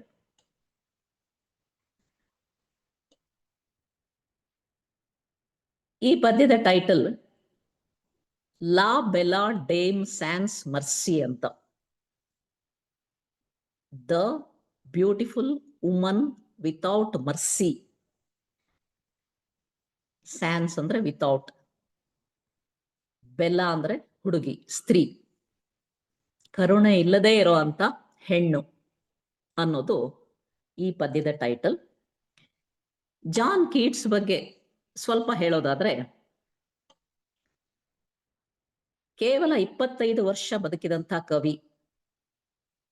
ತುಂಬಾ ದುರಂತಮಯವಾಗಿ ಅವನ ಜೀವನ ಕೊನೆಗೊಳ್ಳುತ್ತೆ. ಅವನ ತಂದೆ ತಾಯಿ ಅವನೊಬ್ಬ ಡಾಕ್ಟರ್ ಆಗ್ಬೇಕು ಅಂತ ಇಷ್ಟಪಟ್ಟಿರ್ತಾರೆ. ಹಾಗಾಗಿ ಅವನು ಮೆಡಿಸಿನ್ ಓದ್ಲಿಕ್ಕೋಸ್ಕರ ಒಂದು ಪಟ್ಟಣದ ಕಾಲೇಜಿಗೆ ಸೇರ್ಕೊಂಡಿರ್ತಾನೆ. ಸುಮಾರು ಅವನಿಗೆ 11 ವರ್ಷ ಆದಾಗ ಅವರ ತಂದೆ ಆಕ್ಸಿಡೆಂಟ್ ನಲ್ಲಿ ತೀರ್ಕೊಂಡ್ರು ಅನ್ನೋ ಸುದ್ದಿ ಬರುತ್ತೆ. ಅದು ಬಹುಶಃ ಅವರ ಕುಟುಂಬಕ್ಕೆ ಬಿದ್ದಂತ ದೊಡ್ಡ ಹೊಡೆತ. ಅವನ ತಾಯಿ ಮತ್ತೆ ಇನ್ನೊಂದು ಮದುವೆ ಮಾಡ್ಕೊಳ್ತಾಳೆ, ಬಟ್ ಅದು ಕೂಡ ಫೇಲ್ಯೂರ್ ಆಗುತ್ತೆ, ಮತ್ತೆ ವಾಪಸ್ ಬರ್ತಾಳೆ. ಇವನಿಗೆ ತನ್ನ ಎಜುಕೇಶನ್ ಮುಗಿಸ್ಲಿಕ್ಕೆ ತುಂಬಾ ಕಷ್ಟ ಆಗತ್ತೆ. ಯಾಕಂದ್ರೆ ಲೈಬ್ರರಿನಲ್ಲಿ ಅವನಿಗೆ ಮೆಡಿಸಿನ್ ಪುಸ್ತಕಕ್ಕಿಂತಲೂ ಸಹ ಸಾಹಿತ್ಯದ ಪುಸ್ತಕಗಳ ಮೇಲೆ ಅಭಿರುಚಿ ಜಾಸ್ತಿ ಬರುತ್ತೆ. ಸಿಕ್ಕಾಪಟ್ಟೆ ಓದ್ಲಿಕ್ಕೆ ಶುರು ಮಾಡ್ತಾನೆ. ಅವನಿಗೆ ಗೊತ್ತಾಗತ್ತೆ ನನ್ನ ಭವಿಷ್ಯ ಇರೋದು ಡಾಕ್ಟರ್ ಆಗಿ ಅಲ್ಲ, ಒಬ್ಬ ಕವಿಯಾಗಿ ಅಂತ. ಕವಿತೆಗಳನ್ನ ಬರೀಲಿಕ್ಕೆ ಶುರು ಮಾಡ್ತಾನೆ, ಕೆಲವನ್ನ ಪ್ರಕಟಗೊಳಿಸ್ತಾನೆ. ಅವನು ಬದುಕಿದ್ದಾಗ ಸುಮಾರು 54 ಪದ್ಯಗಳನ್ನ ಪ್ರಕಟಗೊಳಿಸ್ತಾನೆ. ಆದರೆ ಟ್ರಾಜಿಡಿ ಅಂತ ಹೇಳಿದ್ರೆ ಅವನ ಯಾವ ಪದ್ಯಗಳು ಕೂಡ ಪ್ರಸಿದ್ಧಿಗೆ ಬರೋದಿಲ್ಲ. ಅದರ ಬದಲಾಗಿ ಬಹಳಷ್ಟು ಟೀಕೆಗಳನ್ನ ಅವನು ಎದುರಿಸ್ಬೇಕಾಗತ್ತೆ. ಅವನ ಕವನಗಳು ಚೆನ್ನಾಗಿಲ್ಲ ಅಂತ ಬಹಳಷ್ಟು ಟೀಕೆ ಬರುತ್ತೆ. ಮಾನಸಿಕವಾಗಿ ತುಂಬಾ ನೊಂದು ಹೋಗ್ತಾನೆ. ಇದೇ ಸಮಯಕ್ಕೆ ಅವನ ಅಣ್ಣನಿಗೆ ಕ್ಷಯರೋಗ ಬರುತ್ತೆ. ಆಗ ಅದೊಂದು ದೊಡ್ಡ ಕಾಯಿಲೆ, ಮೆಡಿಸಿನ್ ಇಲ್ಲ ಅದಕ್ಕೆ. ಇವನು ತಾನೇ ಕೂತ್ಕೊಂಡ್ಬಿಟ್ಟು ಅವನ ಸೇವೆ ಮಾಡ್ತಾನೆ. ಅದರ ಪರಿಣಾಮವಾಗಿ ಇವನಿಗೂ ಕೂಡ ಕ್ಷಯರೋಗ ಬರುತ್ತೆ. ಬಂದ್ಬಿಟ್ಟು ಕೊನೆಗೆ ಕೇವಲ 25 ವರ್ಷಕ್ಕೆ ಜಾನ್ ಕೀಟ್ಸ್ ತೀರ್ಕೊಳ್ತಾನೆ. ಆದ್ರೆ ಅಷ್ಟು ಚಿಕ್ಕ ವಯಸ್ಸಿಗೆನೆ ಅಷ್ಟೊಂದು ಹೆಸರು ಮಾಡದಂತ ಕವಿ. ಯಾಕಂದ್ರೆ ಅವನು ಕಾಲವಾದ ಮೇಲೆ ಅವನ ಕವನಗಳೆಲ್ಲ ತುಂಬಾ ಫೇಮಸ್ ಆಗ್ತದೆ. ಸೊ ತುಂಬಾ ಅಪರೂಪದ ಕವಿ ಜಾನ್ ಕೀಟ್ಸ್. ಇಲ್ಲಿ ಅವನು ಈ ಪದ್ಯ ಇದೆಯಲ್ಲ, ಇದರ ಥೀಮ್ ಸ್ವಲ್ಪ ವಿಚಿತ್ರವಾಗಿದೆ ಅಂತಾನೆ ಹೇಳಬಹುದು. ಈ ಸೂಪರ್ ನ್ಯಾಚುರಲ್ ಎಲಿಮೆಂಟ್ಸ್ ಅಂತ ನಾವ್ ಏನ್ ಹೇಳ್ತೀವಿ, ಅದನ್ನ ಈ ರೊಮ್ಯಾಂಟಿಕ್ ಪೊಯೆಟ್ಸ್ ನಂಬ್ತಾ ಇದ್ರು. ಒಬ್ಬ ಸರದಾರ ಇದ್ದಾನೆ, ಒಬ್ಬ ಹುಡುಗಿಯ ಪ್ರೇಮದಲ್ಲಿ ಬೀಳ್ತಾನೆ ಅವನು. ಅದರ ಪರಿಣಾಮ ಏನಾಗತ್ತೆ ಅನ್ನೋದು ಈ ಪದ್ಯದ ವಸ್ತು. ಅವಳು ನಿಜವಾಗ್ಲೂ ಆ ಹುಡುಗಿ ಇರ್ತಾಳೋ, ಅವನ ಭ್ರಮೆನೋ, ಅಥವಾ ನಮ್ಮಲ್ಲಿ ಏನು ನಾವು ಮೋಹಿನಿ ಅಂತ ಹೇಳ್ತೀವಿ ಅಂತ ಕಾನ್ಸೆಪ್ಟ್ ಇಲ್ಲಿ ಕೂಡ ಇರಬಹುದಾ ಅನ್ನೋದು ನಮಗೆ ಬಿಟ್ಟಿದ್ದು. ಇದು ಒಂದು ಬ್ಯಾಲೆಡ್ ಫಾರಂ ನಲ್ಲಿ ಇದೆ. ಬ್ಯಾಲೆಡ್ ಅಂದ್ರೆ ಒಂದು ದೀರ್ಘವಾದ ಕವನದ ರೂಪದಲ್ಲಿ. ಸಾಮಾನ್ಯವಾಗಿ ಬ್ಯಾಲೆಡ್ ನ ವಸ್ತು ಯುದ್ಧ ಅಥವಾ ಪ್ರೇಮ ಆಗಿರುತ್ತೆ. ಇಲ್ಲಿ ಆ ಭಗ್ನ ಪ್ರೇಮವೇ ಈ ಕವನದ ವಸ್ತು ಆಗಿದೆ. ಇಲ್ಲಿ ಇರೋದು ಎರಡೇ ಕ್ಯಾರೆಕ್ಟರ್. ಒಬ್ಬ ಸ್ಪೀಕರ್ ಪ್ರಶ್ನೆನ ಕೇಳ್ತಾ ಇದ್ದಾನೆ, ಇನ್ನೊಬ್ಬ ನೈಟ್ ಅಟ್ ಆರ್ಮ್ಸ್, ಭಗ್ನ ಪ್ರೇಮಿ. KNIGHT ನೈಟ್ ಅಂದ್ರೆ ಸರದಾರ ಅಂತ. ಸರದಾರ. ನೈಟ್ ಅಟ್ ಆರ್ಮ್ಸ್ ಅಂದ್ರೆ ಎಲ್ಲ ವೆಪನ್ಸ್, ಆಯುಧಗಳನ್ನೆಲ್ಲ ತೊಟ್ಟುಕೊಂಡಿರುವಂತ ಸರದಾರ. ಈ ನೈಟ್ ಅನ್ಲಿಕ್ಕೆ ಮಿಡೀವಲ್ ಪೀರಿಯಡ್ ನಲ್ಲಿ ಬಹಳ ವಿಶೇಷವಾದ ಅರ್ಥ ಇದೆ. ಒಬ್ಬ ನೈಟ್ ಅಂದ್ರೆ ಅವನ ಕೆಲಸ ಏನಂದ್ರೆ, ಒಂದು ಅರ್ಥದಲ್ಲಿ ಅವನು ಸೈನಿಕ, ಹೋರಾಟ ಮಾಡಿ ದೇಶ ರಕ್ಷಣೆ ಮಾಡೋವನು. ಅದರ ಜೊತೆಗೆ ಸ್ತ್ರೀಯರ ಮಾನ ಮತ್ತೆ ಪ್ರಾಣವನ್ನು ಕಾಪಾಡೋದು ಸಹ ಅವನದೇ ಕರ್ತವ್ಯ. ಹಿ ಸ್ಟ್ರಾಂಗ್ ಅಂಡ್ ಶಿವಲ್ರಸ್. ಈ ಎಲ್ಲ ಕ್ವಾಲಿಟಿಗಳು ಒಬ್ಬ ನೈಟ್ಗೆ ಇರಬೇಕು. ಆದ್ರೆ ಇಲ್ಲಿ ನೋಡಿ ಈ ನೈಟ್ ಯಾವ ತರ ಇದ್ದಾನೆ ಅಂತ. ಲಾ ಬೆಲಾ ಡೇಮ್ ಸ್ಯಾನ್ಸ್ ಮರ್ಸಿ, ಕರುಣೆ ಇಲ್ಲದ ಹೆಣ್ಣು ಅಂತ ಈ ಪದ್ಯದ title. Oh, what can ail thee, night at arms, alone and palely loitering? The sedges withered from the lake and no birds sing. ಇಲ್ಲಿ ಒಬ್ಬ ಸರದಾರ ಕೊಳದ ಪಕ್ಕದಲ್ಲಿ ಸುಮ್ಮನೆ ಓಡಾಡ್ತಾ ಇದ್ದಾನೆ. ಅವನನ್ನ ಸ್ಪೀಕರ್ ಪ್ರಶ್ನೆ ಮಾಡ್ತಾನೆ, ನಿನಗೆ ಏನಾಗಿದೆ? ನಿನ್ನ ಮುಖ ಯಾಕೆ ಬಿಳಿಚಿಕೊಂಡಿದೆ? ಕೊಳದ ಪಕ್ಕದಲ್ಲಿರೋ ಗಿಡಗಳು ಒಣಗಿ ಹೋಗಿದೆ, ಯಾವ ಹಕ್ಕಿಗಳು ಇಲ್ಲಿ ಹಾಡ್ತಾ ಇಲ್ಲ, ಯಾಕೆ? ಡ್ಯಾಫೋಡಿಲ್ಸ್ ಪದ್ಯ ಮತ್ತೆ ಇದನ್ನ ಹೋಲಿಕೆ ಮಾಡಿ, ಆ ಡ್ಯಾಫೋಡಿಲ್ಸ್ ಪದ್ಯದಲ್ಲಿ ಮೊದಲನೇ ಸ್ಟ್ಯಾನ್ಸದಲ್ಲೇ ಅವನು ಹೇಳ್ತಾನೆ, ಕೊಳದ ಅಲೆಗಳು ಡಾನ್ಸ್ ಮಾಡ್ತಾ ಇದ್ದಾವೆ ಡ್ಯಾಫೋಡಿಲ್ ಜೊತೆನಲ್ಲಿ ಅಂತ. ಯಾಕಂದ್ರೆ ಆ ಕವಿಯ ಮನಸ್ಸು ಅಷ್ಟು ಉಲ್ಲಸಿತವಾಗಿದೆ. ಆದ್ರೆ ಇಲ್ಲಿ ನೋಡಿ, ಆ ಮೂಡನ್ನ, ಪದ್ಯದ ಮೂಡನ್ನ ಮೊದಲನೇ ಸ್ಟ್ಯಾನ್ಸದಲ್ಲೇ ಕವಿ ಸೆಟ್ ಮಾಡ್ತಾನೆ. ಇಲ್ಲಿ ಅಂಥ ಸಂತೋಷಕರವಾದ ವಿಷಯ ಯಾವುದೂ ಇಲ್ಲ. ಒಬ್ಬ ನೈಟ್ ಸರದಾರ ದುಃಖಿತನಾಗಿದ್ದಾನೆ, ಒಂಟಿಯಾಗಿ ಓಡಾಡ್ತಾ ಇದ್ದಾನೆ. ಅದರ ಪರಿಣಾಮ ಪ್ರಕೃತಿಯ ಮೇಲೂ ಆಗಿದೆ, ಅಥವಾ ಆಗಿದೆ ಅಂತ ಕವಿಗೆ ಅನ್ಸುತ್ತೆ. ಪಕ್ಕದಲ್ಲೇ ಕೊಳದ ನೀರು ಹರಿತಾ ಇದ್ರೂ ಕೂಡ ಗಿಡಗಳು ಒಣಗಿದಾವೆ, ಯಾವ ಹಕ್ಕಿಗಳು ಹಾಡ್ತಾ ಇಲ್ಲ, ಯಾಕೆ ಅಂತ ಅವನು ಕೇಳ್ತಾ ಇದ್ದಾನೆ. O what can ail thee knight at arms, so haggard and so woebegone, the squirrel's granary is full and the harvest is done. ಮತ್ತೆ ರಿಪೀಟ್ ಮಾಡ್ತಾನೆ, ಯಾಕೆ ನೀನು ಹೀಗಿದೆಯಾ? ಓ ಬಿ ಗಾನ್, ನಿನ್ನ ಮುಖ ಯಾಕೆ ಇಷ್ಟು ದುಃಖಮಯವಾಗಿದೆ? ಆದ್ರೆ ಹೊರಗಡೆ ಪ್ರಕೃತಿ ಹೇಗೆ ಇದೆ ಅಂದ್ರೆ, ಅದು ಹಾರ್ವೆಸ್ಟ್ ಟೈಮ್, ಸುಗ್ಗಿಯ ಕಾಲ. ಸೊ ಸುಗ್ಗಿಯ ಕಾಲ ಅಂದ್ರೆ ಅದೊಂದು ಸಂಭ್ರಮಾಚರಣೆಯ ಕಾಲ. ನಮ್ಮಲ್ಲಿ ಮಾತ್ರ ಅಲ್ಲ, ಎಲ್ಲ ಕಡೆನೂ ಹೌದು. ಈಗಷ್ಟೇ ಸುಗ್ಗಿ ಮುಗ್ದಿದೆ, ಅಳಿಲುಗಳು ತಮ್ಮ ಆಹಾರವನ್ನ ಸಂಗ್ರಹ ಮಾಡ್ಕೊಂಡಿದ್ದಾವೆ. ನೀನು ಖುಷಿಯಾಗಿರೋದು ಬಿಟ್ಟು ಯಾಕೆ ಹೀಗಿದೆಯಾ? I see a lily on thy brow with anguish moist and fever dew, and on thy cheeks a fading rose fast withers too. ಈ ಎರಡು ಹೂವಿನ ಎಕ್ಸಾಂಪಲ್ ಅನ್ನ ಕವಿ ತಗೋತಾ ಇದ್ದಾನೆ. ಒಂದು ಲಿಲಿ ಫ್ಲವರ್, ಒಂದು ರೋಸ್ ಫ್ಲವರ್. ಲಿಲಿ ಅನ್ನೋದು ಈ ಸಾಹಿತ್ಯದಲ್ಲಿ ಒಂದು ಶೋಕ ಸೂಚಕವಾದಂತ ಪದ. ಸಾಮಾನ್ಯವಾಗಿ ಶವಗಳ ಮೇಲೆ ಇಡುವಂತ ಹೂವು ಅದು ಲಿಲಿ. ಇಲ್ಲಿ ಅವನು ಹೇಳ್ತಾ ಇದ್ದಾನೆ, ನಿನ್ನ ಹಣೆ ಎಷ್ಟು ಬಿಳಿಚ್ಕೊಂಡಿದೆ ಅಂದ್ರೆ ಒಂದು ಬಿಳಿಯಾದ ಲಿಲಿ ಹೂವಿನ ಹಾಗೆ ಇದೆ. ಮತ್ತೆ ಜ್ವರದಿಂದ ನಿನ್ನ ಹಣೆಯೆಲ್ಲ ಒದ್ದೆ ಆಗಿದೆಯೇನೋ ಅಂತ ಅನ್ನಿಸ್ತಾ ಇದೆ. ಸರದಾರ ಅಂದ್ರೆ ಅವನು ಒಬ್ಬ ದೃಢಕಾಯನಾದವನು. ಆದ್ರೆ ಇಲ್ಲಿ ಇವನು ಹೇಗಿದ್ದಾನೆ ಅಂದ್ರೆ ಪೇಲ್ ಅಂಡ್ ವೀಕ್. ಹಾಗಾಗಿ ಅವನ ಕೆನ್ನೆಯ ಮೇಲೆ ಇರಬೇಕಾದಂತ ಗುಲಾಬಿ ಬಣ್ಣ ಕೂಡ ಕಳೆದು ಹೋಗಿದೆ, ಅಲ್ಲಿ ಇಲ್ಲ. ಇದೊಂದು ವಿಡಂಬನೆ. ಸರದಾರ ಹೇಗಿರ್ಬೇಕಾಗಿತ್ತು, ಆದ್ರೆ ಅವನು ಇಲ್ಲಿ ಹೇಗಿದ್ದಾನೆ. ಇದಕ್ಕೆಲ್ಲ ಏನು ಕಾರಣ? ಮುಂದಿನ ಸ್ಟ್ಯಾನ್ಸಾಗಳನ್ನ ಸರದಾರ ಹೇಳ್ತಾನೆ. ಅವನ ದುಸ್ಥಿತಿಗೆ ಕಾರಣ ಏನು ಅಂತ ಅವನು ಹೇಳ್ತಾನೆ. I met a lady in the meads, full beautiful, a faery's child. ನನ್ನ ಅವಸ್ಥೆಗೆ ಕಾರಣ, ನಾನೊಂದು ಹೆಣ್ಣನ್ನ ನೋಡಿದೆ, ತುಂಬಾ ಚೆನ್ನಾಗಿದ್ಲು. ಎ ಫೇರೀಸ್ ಚೈಲ್ಡ್, ಬಹುಶಃ ಅವಳು ಮಾನವಳಲ್ಲ, ಅತಿ ಮಾನುಷಳೇ ಇರಬೇಕು. ಫೇರಿ ಅಂದ್ರೆ ನಾವು ಸಾಮಾನ್ಯ ಯಕ್ಷಿ ಅಂತ ಹೇಳ್ತೀವಲ್ಲ, ಯಕ್ಷಿ ಅಂಥ ರೂಪ ಇತ್ತು ಅವಳಿಗೆ. Her hair was long, her foot was light and her eyes were wild. ಉದ್ದ ಕೂದಲು, ಹಗುರ ಹೆಜ್ಜೆ, ಕಣ್ಣುಗಳು ಮಾತ್ರ. ಇಲ್ಲಿ ವೈಲ್ಡ್ ಅಂದ್ರೆ ಕ್ರೂರ ಅನ್ನೋ ಅರ್ಥ ಅಲ್ಲ, ಆದ್ರೆ ಏನೋ ಒಂದು ರಹಸ್ಯ ಆ ಕಣ್ಣುಗಳಲ್ಲಿ ಇತ್ತು. ಸಮಥಿಂಗ್ ಅನ್ಯಾಚುರಲ್ ಅನ್ನೋದನ್ನ ಕವಿ ಇಲ್ಲಿ ಹೇಳ್ತಾನೆ. ನೋಡಿದ ತಕ್ಷಣ ಆ ಹುಡುಗಿಯಲ್ಲಿ ಪ್ರೇಮಕ್ಕೆ ಬಿದ್ದು ಬಿಡ್ತಾನೆ ಸರದಾರ. I made a garland for her head and bracelets too and fragrant zone. She looked at me as she did love and made sweet moan. ತಕ್ಷಣ ಅವನೇನು ಮಾಡ್ದ, ಅವಳಿಗಾಗಿ ಒಂದು ಹಾರವನ್ನ ಮಾಡ್ದ, ಹೂಗಳ ಹಾರವನ್ನ. ಅವಳ ಕೈಗೆ ಒಂದು ಬ್ರೇಸ್ಲೆಟ್ ಅನ್ನ ಮಾಡ್ದ, ಒಳ್ಳೆ ಸುವಾಸನೆ ಇರುವಂತ ಹೂವುಗಳನ್ನ ಆರಿಸ್ಕೊಂಡು ಬಂದು ಒಂದು ಬ್ರೇಸ್ಲೆಟ್ ಅನ್ನ ಮಾಡಿ ಹಾಕದ. ಅವಳು ತುಂಬಾ ಪ್ರೀತಿಯಿಂದ ಇವನನ್ನ ನೋಡಿದ್ಲು. ಏನೋ ಕೆಲವು ಪಿಸು ಮಾತುಗಳನ್ನ ಪ್ರೀತಿಯಿಂದ ಇವನ ಜೊತೆ ಆಡಿದ್ಲು. ಅದು ಏನು ಅಂತ ಅವನಿಗೆ ಅರ್ಥ ಆಗ್ಲಿಲ್ಲ. I set her on my pacing steed and nothing else saw all day long. For sidelong would she bend and sing a faery song. ಸರಿ, ಅವಳನ್ನ ನೆಕ್ಸ್ಟ್ ಸರದಾರ ಅಂದ್ಮೇಲೆ ಅವನ ಹತ್ರ ಕುದುರೆ ಇತ್ತು, ಯಾವಾಗಲೂ ಇರುತ್ತೆ. ಕುದುರೆ ಮೇಲೆ ಅವಳನ್ನ ಕೂರಿಸ್ಕೊಂಡೆ. ನಾವಿಬ್ರು ತುಂಬಾ ದೂರ ಹೊರಟೋದ್ವಿ. ಇಡೀ ಹಗಲು ಪ್ರಯಾಣ ಮಾಡಿದ್ವಿ. ಏನೂ ಮಾತಾಡ್ಲಿಲ್ಲ, ಯಾಕಂದ್ರೆ ಅವಳು ತನ್ನ ಪಾಡಿಗೆ ತಾನು ಖುಷಿಯಾಗಿ ಒಂದು ಹಾಡು ಹೇಳ್ತಾ ಇದ್ಲು. She found me roots of relish sweet and honey wild and manna dew. ಅವಳು ನನಗೆ ತಿನ್ಲಿಕ್ಕೆ ಕೊಟ್ಲು. ಸ್ವೀಟ್ ರೂಟ್ಸ್, ಸಿಹಿಯಾದ ಗೆಡ್ಡೆ ಗೆಣಸುಗಳನ್ನ ಕೊಟ್ಲು. ಜೇನುತುಪ್ಪವನ್ನ ಕೊಟ್ಲು.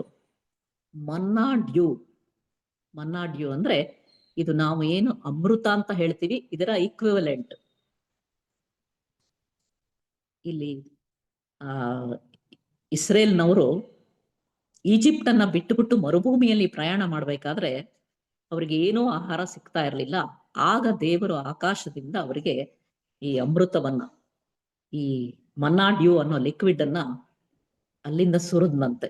ಅದನ್ನ ಇವರು ಇಸ್ರೇಲೈಟ್ಸ್, ಹಿಬ್ರೂಸ್ ಕುಡಿದ್ರು ಅನ್ನೋ ಪ್ರತೀತಿ ಇದೆ.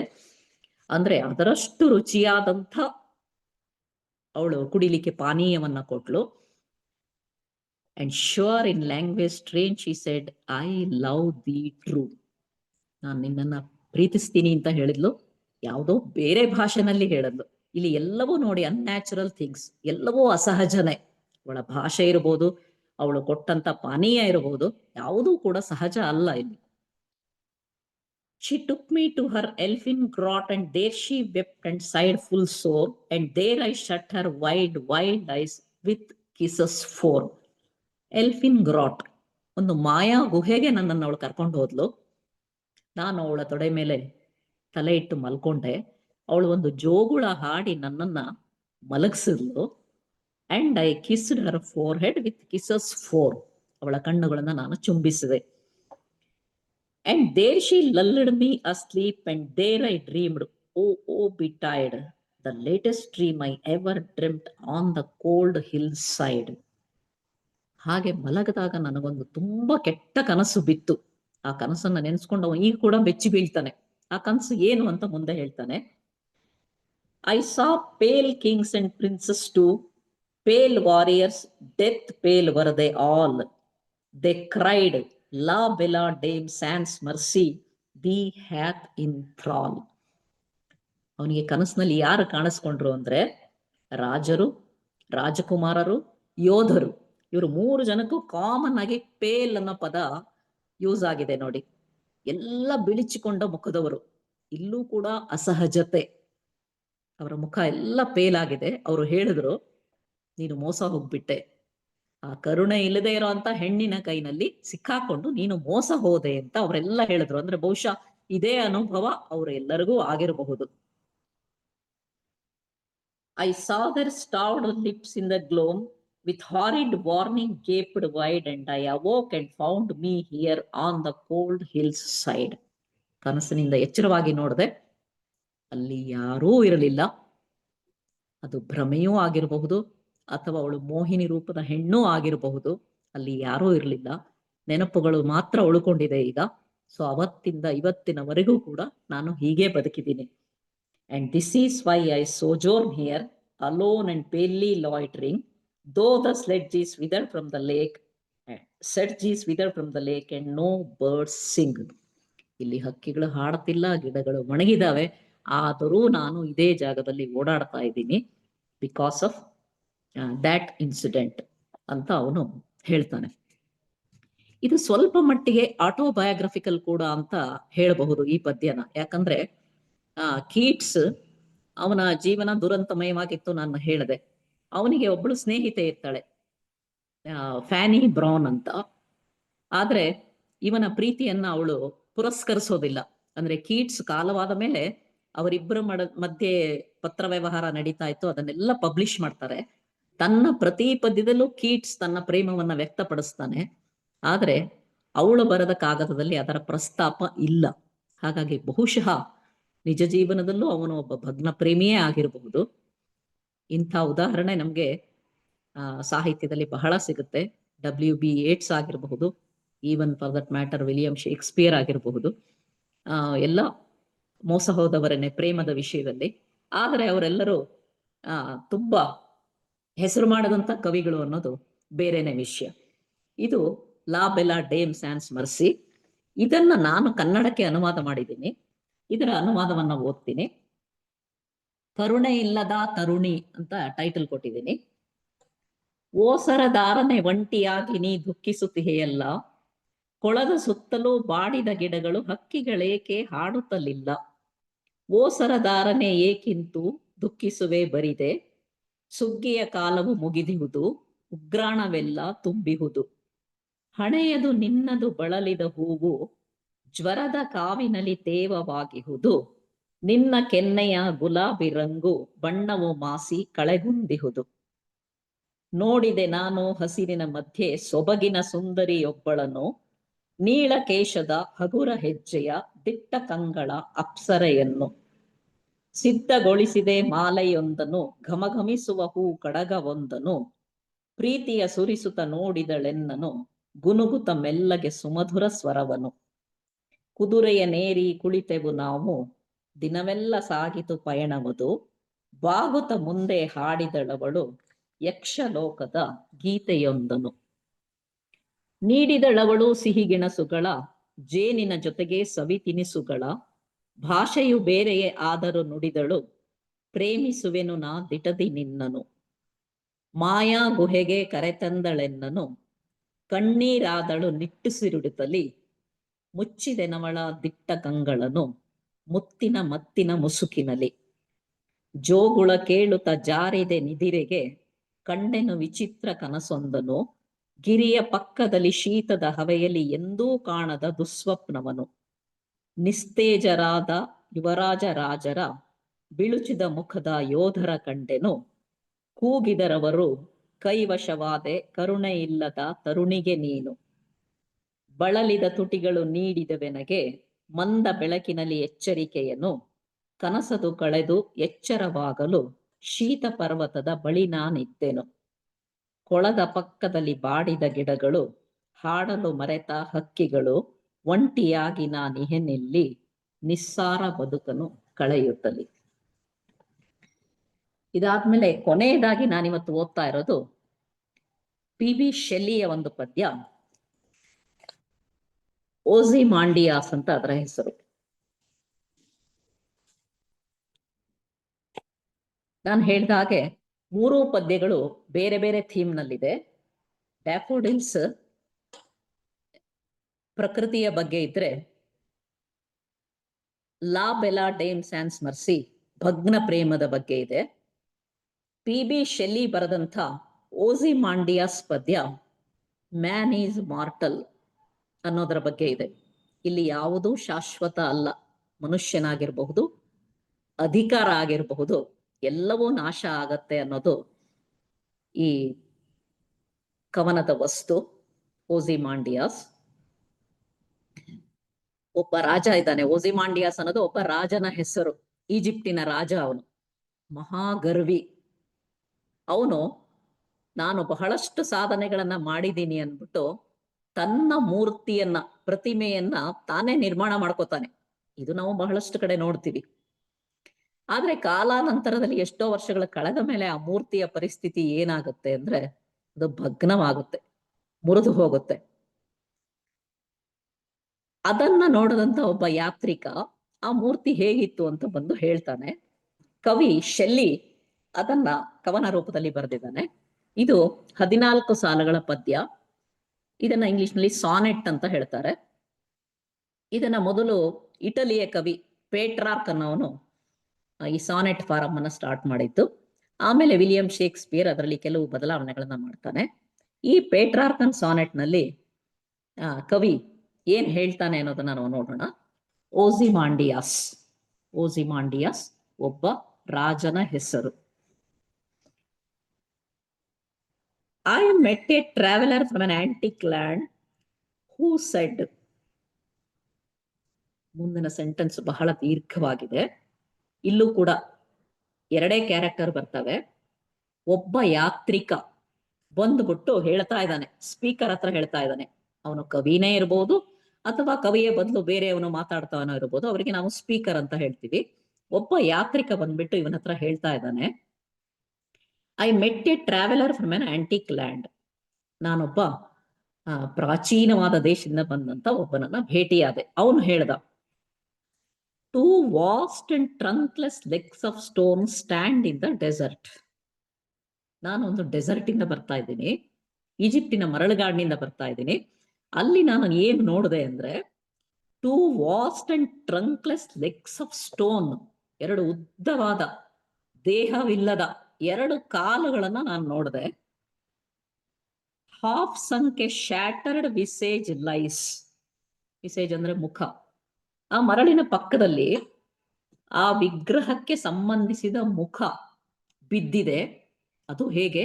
ಹಾಫ್ ಸಂಕ್, ಮರಳಿನಲ್ಲಿ ಅರ್ಧ ಮುಳುಗೋಗಿದೆ, ಅರ್ಧ ಮುಖ ಮಾತ್ರ ಮೇಲ್ ಕಾಣ್ತಾ ಇದೆ. ಅಂದ್ರೆ ಆ ಪ್ರತಿಮೆಯ ದುರವಸ್ಥೆಯನ್ನ ನೀವು ಇಮ್ಯಾಜಿನ್ ಮಾಡ್ಕೊಳ್ಳಿ. ಯಾವ ರಾಜ ನನ್ನ ಪ್ರತಿಮೆ ನೋಡಿ ಎಲ್ಲರೂ ಅಬ್ಬಾ ಎಷ್ಟು ಚೆನ್ನಾಗಿದೆ ಅಂತ ಅನ್ಬೇಕು ಅಂತ ಅನ್ಕೊಂಡಿದ್ನೋ, ಇವತ್ತು ಅದು ಏನಾಗಿದೆ, ಅಲ್ಲಿರೋದು ಎರಡು ಕಾಲುಗಳು, ಅರ್ಧ ಮರಳಿನಲ್ಲಿ ಹೂತು ಹೋದಂತ ಮುಖ, whose frown and wrinkled lip and sneer of cold command. ಆ ಮುಖ ಅರ್ಧ ಮಾತ್ರ ಕಾಣ್ತಿದ್ರು, ಆ ಮುಖದ ಮೇಲಿನ ಭಾವನೆಗಳು ಸ್ಪಷ್ಟವಾಗಿದೆ. ಅಲ್ಲಿ ಫ್ರೌನ್ ಇದೆ, ಹುಬ್ಬು ಗಂಟಿಕ್ಕಿದೆ. ರಿಂಕಲ್ಡ್ ಲಿಪ್, ಸುಕ್ಕುಗಟ್ಟಿದ ತುಟಿಗಳು. ಸ್ನೀರ್ ಆಫ್ ಕೋಲ್ಡ್ ಕಮಾಂಡ್, ದರ್ಪದ ತಿರಸ್ಕಾರವಾದ ಭಾವ ಆ ಮುಖದ ಮೇಲೆ ಕಾಣ್ತಾ ಇದೆ. Tell that it sculptor well those passions red. ಕವಿ ಹೇಳ್ತಾನೆ, ಆ ಮುಖಭಾವದಿಂದ ಗೊತ್ತಾಗ್ತಿರುತ್ತೆ. ಸ್ಕಲ್ಪ್ಟರ್ ಅಂದ್ರೆ ಶಿಲ್ಪಿ.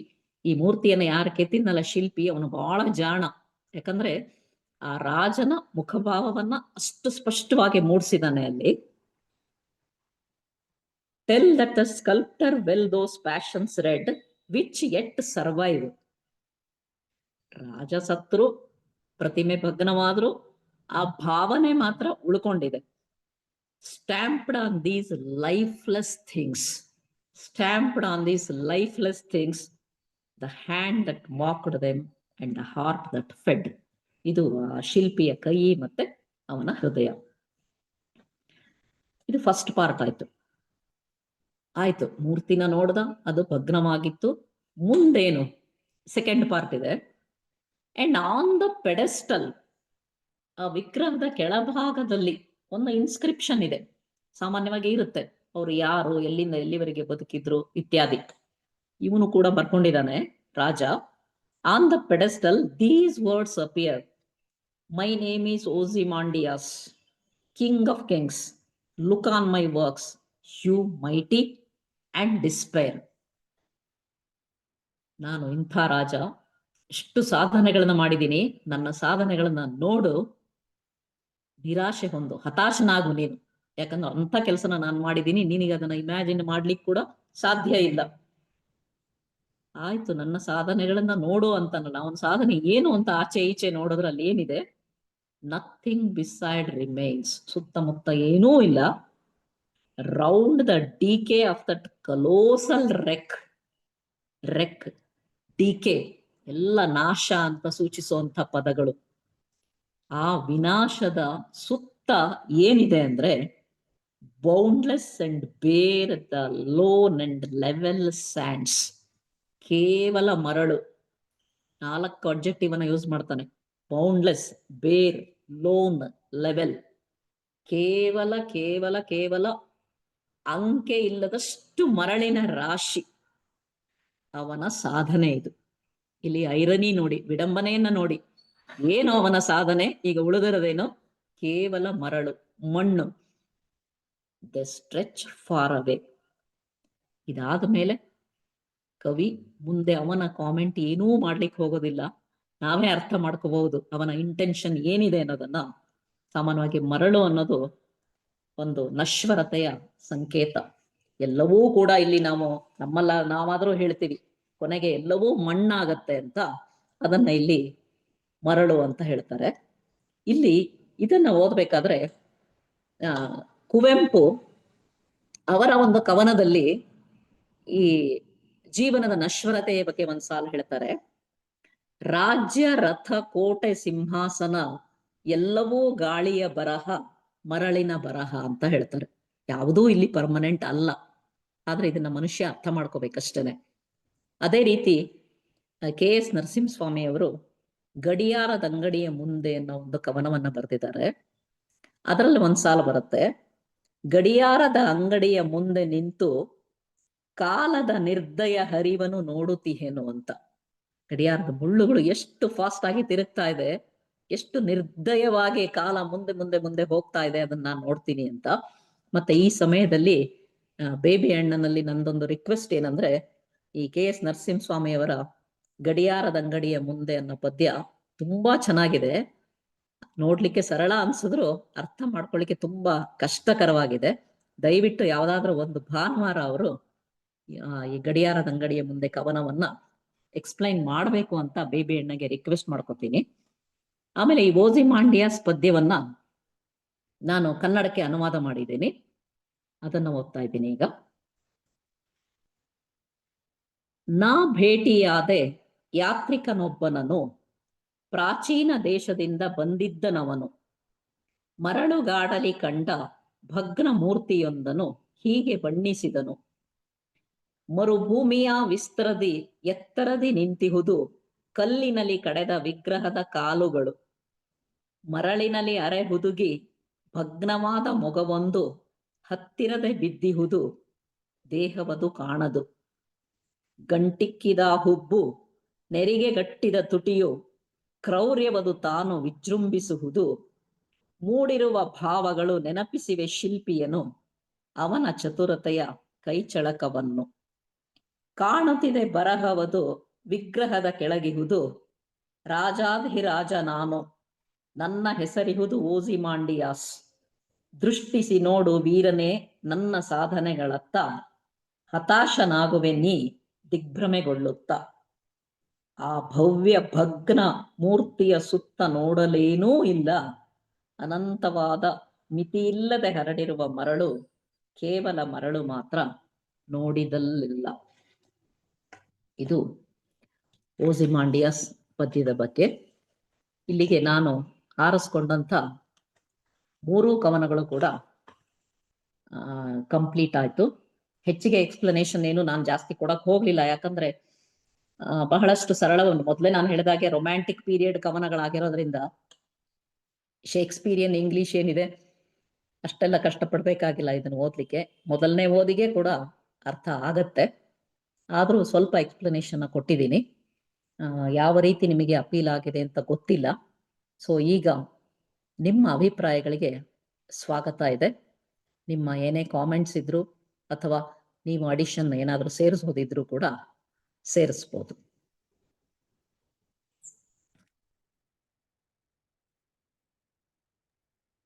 ಥ್ಯಾಂಕ್ ಯು ಛಾಯಾತೆ, ತುಂಬ ಚೆನ್ನಾಗಿತ್ತು, ತುಂಬ ಎಂಜಾಯ್ ಮಾಡಿದ್ವಿ ನಾವು. Thank you very much. Super translation, ಬರೀ ಇಷ್ಟ ಆಯ್ತು. ಯಾವುದು ಎರಡರಲ್ಲಿ ಯಾವುದು? ಫಸ್ಟ್ ತುಂಬಾ ಚೆನ್ನಾಗಿದೆ, ಸೆಕೆಂಡ್ ಒನ್ ಚೆನ್ನಾಗಿದೆ, ಫಸ್ಟ್ Okay. ತುಂಬಾ ಚೆನ್ನಾಗಿದೆ. ಅಲ್ಲಿಗೆ ಒಂದು correct. ಈಗ ರೊಮ್ಯಾಂಟಿಕ್ ಅಂತಕ್ಕಂಥದ್ದು ಹಾ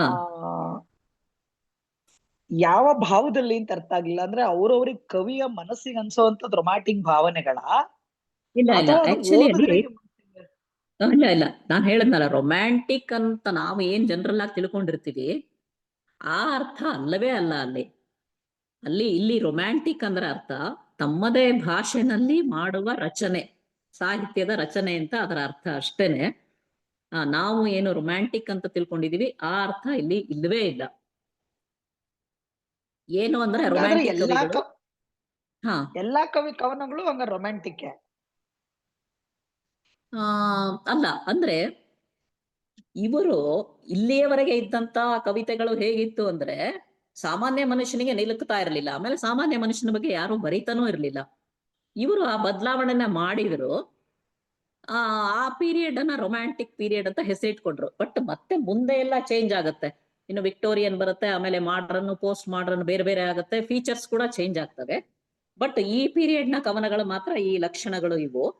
ಅದನ್ನ ಮಾತ್ರ ರೊಮ್ಯಾಂಟಿಕ್ ಅಂತ ಕರೀತಾರೆ. ಬಟ್ ಅದು ರೊಮ್ಯಾಂಟಿಕ್ ನಾವು ತಿಳಿದುಕೊಂಡ ಪದದ ಅರ್ಥ ಅಲ್ಲ.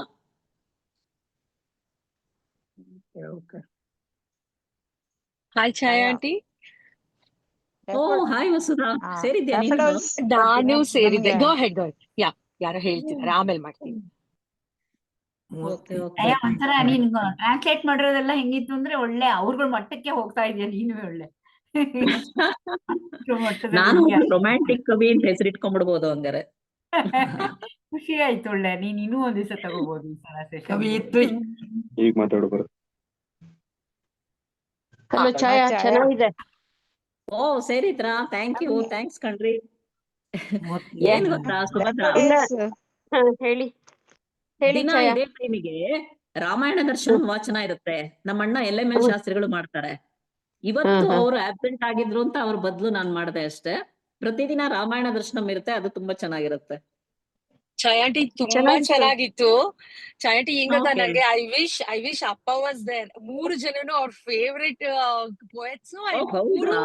ಮೂರು ಡ್ಯಾಫೋಡಿಲ್ಸ್ ಅಂತೂ ಆಂಟಿ ನಾನು ಅಪ್ಪ ಕುತ್ಕೊಂಡು ಎಷ್ಟ್ ಸಲ ಓದ್ತಿದ್ವಿ ಅಂದ್ರೆ it's one of our favourites. And Ozymandias ಓದ್ದಾಗ ಏನ್ ಗೊತ್ತಾ ಆಂಟಿ, ನಾನು ಅಪ್ಪ ವಿ ವುಡ್ ಡ್ರಾ ಪ್ಯಾರಲಲ್. ಹೆಂಗೆ ಅಂತಂದ್ರೆ ಇವ್ನು ಇಷ್ಟ ಹೇಳಿದ್ಮೇಲೆ ಅದಕ್ಕೆ ನೆಕ್ಸ್ಟ್ ನಾವೆಂತ ಏನ್ ಅನ್ಕೋತಿದ್ವಿ ಅಂದ್ರೆ ಈ ಕೂಡಲ ಸಂಗಮ ದೇವಂದು ಎನ್ನ ಕಾಲೇ ಕಂಬ ದೇಹವೇ ದೇಗುಲ ಸ್ಥಿರವೇ ಹೊಂದ ಕಲಶವಯ್ಯ ಸ್ಥಾವರ ಕಳಿವುಂಟು ಜಂಗಮ ಕಳಿವಿಲ್ಲ ಅಂತಂತಾರಲ್ಲ, ಅದನ್ನ we would draw the parallels. So ಅವ್ನ್ ಕಟ್ಟಿರೋ ಎಲ್ಲಾ material things it's no way to be found. But ಅದು ಸ್ಥಾವರ ಕಳಿವುಂಟು ಜಂಗಮ ಕಳಿವಿಲ್ಲನ ಅದಕ್ಕೆ ಒಂಥರ ಕಾಂಟ್ರಾಸ್ಟ್ ಮಾಡಿ ಹೇಳ್ತಾ ಇದ್ವಿ ನಾವು. ಬ್ಯೂಟಿಫುಲ್ ಸೆಷನ್ ಛಾಯಾಂಟಿ, loved it. Next time in ಯಾವ್ದಿದ್ರು please invite. Thoroughly enjoyed it. Thank you so much. Thank you. ನೀನು ಅಪ್ಪನ್ ಬದ್ಲಿಗೆ ರೆಪ್ರೆಸೆಂಟ್ ಮಾಡ್ಲಿಕ್ಕೆ ನೀನ್ ಜಾಯಿನ್ ಆಯ್ದೆಲ್ಲ ನಂಗೆ ತುಂಬಾ ಖುಷಿ ಆಯ್ತು. ತುಂಬಾ ಚೆನ್ನಾಯ್ತು aunty. I really enjoyed. Thank you so much. Thank you Vasudha. ಚಾಯ್ ಆಂಟಿ ಚಾಯ್ ಆಂಟಿ ಬಟ್ ತುಂಬಾ ಚೆನ್ನಾಗಿತ್ತು ಚಾಯ್ ಆಂಟಿ. ವಾಸ್ವಿನಾ? ಓ ಆಂಟಿ ತುಂಬಾ ಚೆನ್ನಾಗಿತ್ತು. ವರ್ಡ್ಸ್ ನಮ್ಗೆ ಸ್ಕೂಲಲ್ಲಿ ಇತ್ತು ವರ್ಡ್ಸ್ ಡ್ಯಾಫೋಡಿಲ್ಸ್ ಪೋಯಮ್. ಹೌದೌದು, ಕೆಲವು ಪೀರಿಯಡ್ ಇತ್ತು ಅವಾಗ ನೀನಿದ್ಯಾ? ಅವಾಗಿತ್ತು, ಬಟ್ ಅವಾಗ ಅಷ್ಟೊಂದು ಅರ್ಥ ಆಗ್ತಿರ್ಲಿಲ್ಲ ವರ್ಡಿಂಗ್ಸ್ ಎಲ್ಲ. ಬಟ್ ಇವತ್ತು ತುಂಬಾ ಕ್ಲಿಯರ್ ಆಗಿತ್ತು. ನೀವ್ ಹೇಳ್ದಂಗೆ ಡ್ಯಾಫೋಡಿಲ್ಸ್ ಇಲ್ಲಿದೊಂಥರ ಈ ಕಾಡ್ ಗಿಡ ಅಂತಾರಲ್ಲ ಹಂಗೆ. ಸೊ ಲೈನ್ ಅಲ್ಲಿ ಫುಲ್ ಬಿಟ್ಟಿರುತ್ತೆ. ಸೊ ಇವತ್ತು ಆ ಪೋಯಮ್ ಓದಿದಾಗ ನೀವು ತುಂಬಾ ರಿಲೇಟ್ ಆಯ್ತು ನನ್ಗುನು. ಸೊ ನಾವು ಆಕ್ಚುಲಿ ಅದನ್ನ ಚಿತ್ರದಲ್ಲಿ ನೋಡಿರೋದು, ಹಾಗಾದ್ರೆ ನೀನ್ ರಿಯಲ್ ಆಗಿ ನೋಡಿದ್ಯಾ ಡ್ಯಾಫೋಡಿಲ್ಸ್ ಹೂವನ್ನ? ಖಂಡಿತ ಆಂಟಿ, ಇಲ್ಲಿ ಕಾಡ್ ಗಿಡ ತರ. ಸೊ ರೋಡ್ ಲೇನ್ ಸುತ್ತೂರ ಬಿಟ್ಟಿರತ್ತೆ ಫುಲ್. ಸೊ ಖಂಡಿತ ಆಂಟಿ. ಸೊ ತುಂಬಾ ರಿಲೇಟಬಲ್ ಆಗಿತ್ತು. ಆಮೇಲೆ ಅಕ್ಕ ಹೇಳ್ದಂಗೆ ಓಸಿಮ್ಯಾಂಡಿಯಸ್ ನಾನು ಮಾವನ ಹತ್ರ ಕೇಳಿದ್ದು. ನನಗೆ ನಾಗರಿಕ ಅಂತ ಒಂದು ಪೋಯಮ್ ಇತ್ತು ಹಳೆಗನ್ನಡದ್ದು, ಏನಂದ್ರೂ ಅರ್ಥ ಆಗ್ತಿರ್ಲಿಲ್ಲ. ಅದು ಹಿಂಗೇನೆ ಅಂದ್ರೆ ಒಬ್ಬ ಮನುಷ್ಯನ ಬಗ್ಗೆ ಎಲ್ಲ ಲೈಫ್ ಅಂದ್ರೆ ವಿಜಯನಗರನೇ ಉಳಿಲಿಲ್ಲ ಇನ್ ನಾವೇನು ಅಂತ ಪೋಯಮ್ ಅದು. ಸೊ ಅವಾಗ ಮಾವ ನನಗೆ ಓಸಿಮ್ಯಾಂಡಿಯಸ್ ಹೇಳಿದ್ರು. ಕನ್ನಡದ್ದು ಆಂಟಿ, ಹಳೆಗನ್ನಡದ್ದು ನಾಗರಿಕ ಅಂತ. ಸೊ ಅವಾಗ ಈ ಪೋಯಮ್ ನ ಮಾವ ಕೋಟ್ ಮಾಡಿದ್ರು ನನ್ಗೆ. ಹಂಗಾಗಿ ಸೊ ರಿಲೇಟಬಿಲಿಟಿ ತುಂಬಾ ಚೆನ್ನಾಗಿತ್ತು. ಇವತ್ ಕೇಳಿದ್ ಖುಷಿ ಆಯ್ತು ಆಂಟಿ. ಎಲ್ಲ ಒಂಥರ ನೆನೆಸ್ಕೊಂಡಂಗ ಆಯ್ತು, ಡೀಟೇಲ್ ಆಗಿ ಗೊತ್ತಾಯ್ತು ಆಕ್ಚುಲಿ. ಓಕೆ. ಥ್ಯಾಂಕ್ ಯು ವಸ್ವಿ. ಅಮ್ಮ ಸೂಪರ್ ಆಗಿತ್ತು ಅಗೇನ್. ಬಟ್ ನಂಗೊಂದ್ ಕ್ವೆಶ್ಚನ್ ಇತ್ತು. ಇದು ಅದೇ ಬೇರೆ ಬೇರೆ ಪೀರಿಯಡ್ಸ್ ಅಂತ ಹೇಳ್ದಿಯಲ್ಲ, ಅದೇ ರೊಮ್ಯಾಂಟಿಕ್, ಅದಕ್ ಮುಂಚೆ ಆಮೇಲೆ ಎಲ್ಲ. ಇದು ರೊಮ್ಯಾಂಟಿಕ್ ಪೀರಿಯಡ್ ಅಂತ ಬರಕ್ಕೆ ಇದಕ್ಕೆ ಏನಾದ್ರು ಲೈಕ್ ಅಲ್ಲಿ ಪೊಲಿಟಿಕಲ್ ಸೋಷಿಯಲ್ ಇನ್ಫ್ಲೂಯೆನ್ಸಸ್ ಆತರ ಎಲ್ಲ ಇತ್ತ, ಅಥವಾ ಹೆಂಗೆ ಪಾರ್ಟಿಷನ್ ಮಾಡಿದ್ ಹೆಂಗೆ? ಜಸ್ಟ್ ಬೇಸ್ಡ್ ಆನ್ ಪೊಯೆಟ್ರಿನ, ಅಂದ್ರೆ ಇಲ್ಲಿಂದ you start using certain ways of writing the poem ಅಂತನಾ, ಅಥವಾ ಇಟ್ ಹ್ಯಾಸ್ ಅದರ್ ಇನ್ಫ್ಲುಯೆನ್ಸಸ್? ಅಲ್ಲ, ಖಂಡಿತ ಆತರ ಒಂದು ಸ್ಟ್ರೈಟ್ ಲೈನ್ ಎಲ್ಲೂ ಎಳಿಯಕ್ ಆಗಲ್ಲ ಇಲ್ಲಿಂದ ಇಲ್ಲಿವರೆಗೆ ಹೀಗೆ ಅಂತ. ಬೇಸ್ಡ್ ಆನ್ ದೇರ್ ವರ್ಕ್ಸ್ ಅವರು ಅದನ್ನ ಆ ತರ ಡಿವೈಡ್ ಮಾಡಿದ್ದಾರೆ ಅಷ್ಟೇನೆ. ಕರೆಕ್ಟ್ ಆಗಿ ಇಲ್ಲಿಂದ ಈ ಡೇಟ್ ಇಂದ ಇಲ್ಲಿ ಪ್ರಾರಂಭ ಆಯ್ತು ಆ ತರ ಎಲ್ಲ ಏನಿಲ್ಲ. ಬಟ್ ಆ ಓಕೆ ಓಕೆ ವರ್ಕ್ಸ್ ಮತ್ತೆ ಅದ್ರ ಮೇಲೆ ಇರೋ ಥೀಮ್ ಇದ್ರ ಓಕೆ ಮೇಲೆ ಸೊ ಆ ತರ ಡಿವೈಡ್ ಬೇಸಿಕಲಿ ಮಾಡ್ತಾ ಹೋಗ್ತಾರೆ. ಪೋಯೆಟ್ಸ್ ಹೇಗೆ ಅವ್ರದ್ದು ರೈಟಿಂಗ್ ಸ್ಟೈಲ್ಸ್ ಚೇಂಜ್ ಆಗ್ತಾ ಹೋಯ್ತು ಹೌದು ಅದನ್ನ ಕರೆಕ್ಟ್ ಆಗಿ ಹೌದು ಹೌದು ಏಜಸ್ ಆ ತರ ಆಗಿ ಇಟ್ಟಿದ್ದಾರೆ. ಕ್ಲಾಸಿಫೈ ಈಗ ಮಾಡಿ. ವಿಕ್ಟೋರಿಯನ್ ಓಕೆ ಪೀರಿಯಡ್ ಅಂತ ಬರುತ್ತೆ, ಎಲಿಜಬೆಥನ್ ಪೀರಿಯಡ್ ಅಂತ ಬರುತ್ತೆ. ಬಹುಶಃ ಅವರುಗಳು ಅವಾಗ ಅಲ್ಲಿ ರೂಲ್ ಮಾಡ್ತಾ ಇದ್ದಿದ್ರಿಂದ ಆ ಹೆಸರು ಕೊಟ್ಟಿದ್ದಾರೆ. ಓಕೆ ಆ ಇದಕ್ಕೆ ಮಾತ್ರ ಅವರು ಪರ್ಟಿಕ್ಯುಲರಿ ರೊಮ್ಯಾಂಟಿಕ್ ಅಂದ್ರೆ ಲವ್ ಆಫ್ ನೇಚರ್, ಸಿಂಪ್ಲಿಸಿಟಿ ಈ ಅರ್ಥಗಳು ಅವಾಗಿತ್ತು ಅನ್ಸುತ್ತೆ. ಹಾಗಾಗಿ ಈ ಹೆಸರಿಂದ ಕರೀತಾರೆ. ಓಕೆ ಓಕೆ ಓಕೆ ಪೂರ್ಣಿಮಾ ಏನೋ ಹೇಳ್ದೆ? ಅದೇ ಡೆಫೋಡೈಲ್ಸ್ ನಮಗೂ ಡಿಗ್ರಿಲಿ ಇತ್ತು. ಅವಾಗ ಹೌದಾ? ಹಾ ಪರೀಕ್ಷೆ ದೃಷ್ಟಿಲಿ ಓದಿದ್ದು ಏನು ಅರ್ಥ ಆಗಿತ್ತೋ ಬಿಟ್ಟಿತ್ತೋ ಎಲ್ಲ ಬಹಳ ವರ್ಷನೂ ಆಯ್ತಲ್ಲ. ಇವತ್ತು ತುಂಬಾ ಚೆನ್ನಾಗಿತ್ತು ಅನಿಸ್ತು. ಕರೆಕ್ಟ್. ಅದಕ್ಕೆ ಹೇಳ್ದೆ ನಾನು. ಇನ್ನೊಂದು ರೀ ರೀಡಿಂಗ್ ಆಯ್ತು, ಇನ್ನೊಂದ್ಸಲ ಓದ್ದಂಗಾಯ್ತು. ಹೌದೌದು. ಗೋಲ್ಡನ್ ಟ್ರೆಷರ್ ಅಲ್ಲಿ ಇದೆ ಅಲ್ವಾ ಇದು ಡೆಫೋಡೈಲ್ಸ್? ಹೌದು ಹೌದು ಹೌದು, ಗೋಲ್ಡನ್ ಟ್ರೆಷರ್ ಇಲ್ಲಿ ಇದೆ. ಕರೆಕ್ಟ್. ಅದೇ ಇನ್ನೊಂದು ಓದಿದ್ದೀನಿ ಎಕ್ಸಾಮೇ ನಾನು. ತಗೋಬಹುದು ಹಂಗಾರೆ ಈಗ. ಅದೇ ಇವತ್ತು ಕನ್ನಡದಲ್ಲಿ ಈಗ ಹೇಳಿದ್ದು ತುಂಬಾ ಚೆನ್ನಾಗಿ ಅರ್ಥ ಆಯ್ತು. ತಗೋಬಹುದು.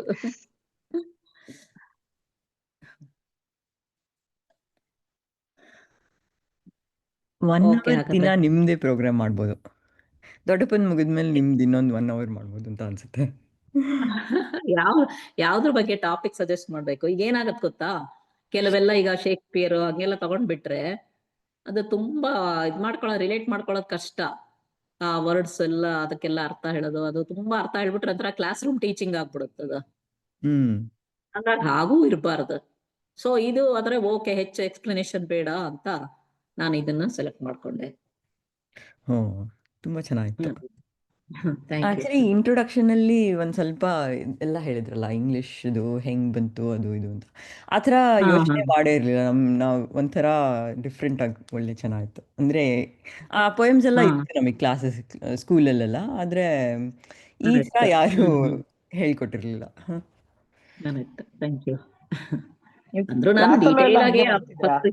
ಇದು ಇದು ಕೀಟ್ಸ್, ಮಿಲ್ಟನ್ ಅವರೆಲ್ಲ ಯಾವ ಇದಕ್ಕೆ ಬರ್ತಾರೆ? ಅವರು ಅಲ್ಲ, ರೊಮ್ಯಾಂಟಿಕ್ ಕೀಟ್ಸ್ ರೊಮ್ಯಾಂಟಿಕ್ ಪೀರಿಯಡ್ ಗೆ ಬರೋದು. ಅದೇ ಅದೇ ಹಂಗ ಅನ್ಸ್ತು ನನಗೆ. ಅದಕ್ಕೆ ಮಿಲ್ಟನ್ ಮಿಲ್ಟನ್ ಇನ್ನೂ ಕೂಡ ತುಂಬಾ ಹಿಂದೆ ಬರ್ತಾನೆ. ಮಿಲ್ಟನ್ ತುಂಬಾ ಹಿಂದೆ ಬರ್ತಾನೆ. ಕೀಟ್ಸ್ ಮಾತ್ರ ಅವನು ರೊಮ್ಯಾಂಟಿಕ್. ಈಗ la belle dame sans merci ನಾನು ಓದದ್ನಲ್ಲ, ಅದು ಕೀಟ್ಸ್ ನೇನೆ ಆ ಪದ್ಯ. ಜಾನ್ ಕೀಟ್ಸ್ ಅಲ್ವಾ? John Keats. ತುಂಬಾ ಈವನ್ ಕೀಟ್ಸ್ 25 ವರ್ಷಕ್ಕೆ ತೀರ್ಕೋತಾನೆ. ಆಮೇಲೆ ಶೆಲ್ಲಿ ಕೂಡ 29 ವರ್ಷಕ್ಕೆ ಒಂದು ಆಕ್ಸಿಡೆಂಟ್ ಅಲ್ಲಿ 29 ವರ್ಷಕ್ಕೆ ಅವನು ಕೂಡ ತೀರ್ಕೊಂಡ್ಬಿಡ್ತಾನೆ. ಅವ್ರದ್ದೆಲ್ಲ ಒಂದು ಟ್ರಾಜಿಕ್ ಎಂಡಿಂಗ್ ಏನೆ. ಆದ್ರೆ ಏನು ಬರೆದಿದ್ದಾರೆ ಅವೆಲ್ಲ ಮಾಸ್ಟರ್ ಪೀಸಸ್ ಅವ್ರ ಪದ್ಯಗಳು ಮಾತ್ರ ಅಲ್ವಾ? ಪಿ.ಬಿ. ಶೆಲ್ಲಿ ಏನೋ ಅಲ್ಲ? ಪಿ.ಬಿ. ಶೆಲ್ಲಿ, ಪತ್ತಿ ಬೈಶೆ ಶೆಲ್ಲಿ. ಹೌದು. ಬೈರನ್ ನನ್ನ ಕವಿ ಅವರು ಕೂಡ ತುಂಬಾ ಫೇಮಸ್ ಅಲ್ವಾ ಇಂಗ್ಲಿಷ್ ಯಾರು? ಬೈರನ್. ಕುಂಟ ಅಂತ ಹೇಳಿ ಬೈರನ್ ಅಂತ. Lord Byron. ಹೌದೌದು, ಬೈರನ್ ಕೂಡ ಅವನು ರೊಮ್ಯಾಂಟಿಕ್ ಕಾಲು ಬೈರನ್, ಲಾರ್ಡ್ ಬೈರನ್ ಅಲ್ವಾ? ಲಾರ್ಡ್ ಬೈರನ್, ಕಾಲ್ರಿಡ್ಜ್ ಹಾ ಅವರು ಕೂಡ ರೊಮ್ಯಾಂಟಿಕ್. ಇವರೊಂದು 5-6 ಜನ ಕರೆಕ್ಟ್ ಎಲ್ಲ ಕರೆಕ್ಟ್ ಈಕ್ವಲ್, ಒಂದೇ ಲೆವೆಲ್ ಅಂತ ಹೇಳ್ಬೋದು. ವಿಲಿಯಂ ಗೋಲ್ಡಿಂಗ್ ಅಂತಾನೇನೋ, written one small novel. William Golding Lord of Flies ಅಂತ ಬರೀ. Lord of the Flies. ಹೌದು, ಲಾರ್ಡ್ ಆಫ್ ದ ಫ್ಲೈಸ್ ಅದು PUC it got Nobel award. But ಓದಿದ್ರೆ ಅದು ತುಂಬಾ ಸಪ್ಪೆ ಅಂತ ಅನ್ಸುತ್ತೆ. I don't know how it got Nobel award. ನಿಜವಾಗ್ಲೂ ನಾನೊಂದು ಹೇಳ್ತೀನಿ ನೋಡ್ರಿ, ಈ ವರ್ಷ ಕಳೆದ ವರ್ಷ ನೋಬೆಲ್ ಪ್ರೈಸ್ ಬಂತಲ್ಲ, ದ ವೆಜಿಟೇರಿಯನ್ ಅನ್ನೋ ಪುಸ್ತಕ. ನನಗೆ ಖಂಡಿತ ಅದನ್ನ ಬಹಳ ವಿಶೇಷವಾಗಿದೆ ಅಂತ ಅನ್ನಿಸ್ಲೇ ಇಲ್ಲ, ಆದ್ರೆ ಅದಕ್ಕೆ ನೋಬೆಲ್ ಬಂತು. ಬಹಳಷ್ಟು ಕನ್ನಡ ವರ್ಕ್ಸ್ ಇಂಗ್ಲಿಷ್ಗೆ ಟ್ರಾನ್ಸ್ಲೇಟ್ ಆದ್ರೆ, ಈಗ ಏನು ಬುಕರ್ಸ್ ಬಂತಲ್ಲ ಅದೊಂದು ಇವಳಿಗೆ ಬಾನ್ಮುಷ್ತಾಕ್ಕೆ, ಅದೇ ತರ ಖಂಡಿತ ನೋಬೆಲ್ ಬರುತ್ತೆ. ಆದ್ರೆ ಆ ಕೆಲಸ ಆಗ್ಬೇಕಷ್ಟೇ, ಅಷ್ಟೇ ಸಮರ್ಥವಾಗಿ ಅನುವಾದ ಮಾಡೋ ಕೆಲಸ ಆಗ್ಬೇಕು. ಅದು ಬಿಟ್ರೆ ನಂಗಂತೂ ಪರ್ಸನಲಿ ಕನ್ನಡ ಸಾಹಿತ್ಯದಷ್ಟು ಅವೆಲ್ಲ ಶ್ರೀಮಂತವಾಗಿಲ್ಲ ಅಂತಾನೆ ನನಗನ್ಸೋದು. ಹೌದೌದು. ಎಸ್ಪೆಷಲಿ ಕುವೆಂಪು ಅವ್ರದಂತೂ ನೀವು ಓದ್ಬಿಟ್ರೆ ಆ ಪದ ಭಂಡಾರ ಯಾವ ಹೌದು. ಕವಿಗೂ ಇರ್ಲಿಕ್ಕಿಲ್ಲ. ಹೌದೌದು. ಅಲ್ವಾ? ಅಲ್ಲ ಹಂಗಿನ್ನೂ ತುಂಬಾ ಜನ ಇದೆ. ಪುತಿನ ಅವ್ರು ಕೂಡ ತುಂಬಾ ಹೌದು ಶ್ರೇಷ್ಠವಾಗಿ ಹೌದು ಹೌದು. ಈವನ್ ನರಸಿಂಹಸ್ವಾಮಿ ಕೂಡ ಮೈಸೂರು ಹಾ. ಮಲ್ಲಿಗೆ ಓದಿದ್ರೆ ಭಾವಗೀತೆಗಳು ಕೇಳ್ಬಿಟ್ರೆ ಅಯ್ಯೋ ಚೆನ್ನಾಗಿದೆ ಅರ್ಥ ಆಗತ್ತೆ ಅನ್ಸುತ್ತಲ್ಲ. ಕೆಲವು ಪದ್ಯಗಳು ನಾವೊಂದ್ ಹೇಳ್ದೆ ನೋಡ್ರಿ, ಆ ಗಡಿಯಾರದ ಅಂಗಡಿಯ ಮುಂದೆ ಖಂಡಿತ ಅರ್ಥನೇ ಆಗಲ್ಲ, ಅಷ್ಟು ಕಾಂಪ್ಲೆಕ್ಸ್ ಆಗಿದೆ. ಅವನ್ನೆಲ್ಲ ಅಣ್ಣ ಮಾಡಿದ್ರೆ ಚೆನ್ನಾಗಿರುತ್ತೆ ಒಂದ್ಸಲ. ಹೌದೌದು ಹೌದು. ರವಿ ಎಂ ಕೇಳಿಸ್ಕೊಂಡು ಅವರು ಚೆನ್ನಾಗಿದ್ದೀರಾ? ಕೈ ಎತ್ತಿದ್ದಾರೆ, ಅವರು ಮಾತಾಡಿ. ಹಾ? ರವಿ ಎಂ ಅವರು ಮಾತಾಡಿ, ಮ್ಯೂಟ್ ಮಾಡ್ಕೊಂಡು.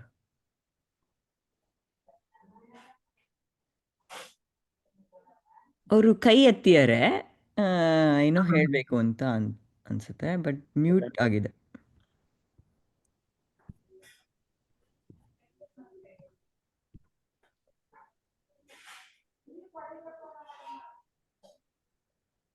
ಓಕೆ, ಹಾಗಾದ್ರೆ ಮುಗಿಸೋಣ ಅಲ್ಲ ಅಪ್ಪಣ್ಣ? ಹಾ ಆಯ್ತು. 9 ಗಂಟೆ ಆಯ್ತು. Thank you. Thank ತುಂಬಾ you. ಚೆನ್ನಾಗಿತ್ತು.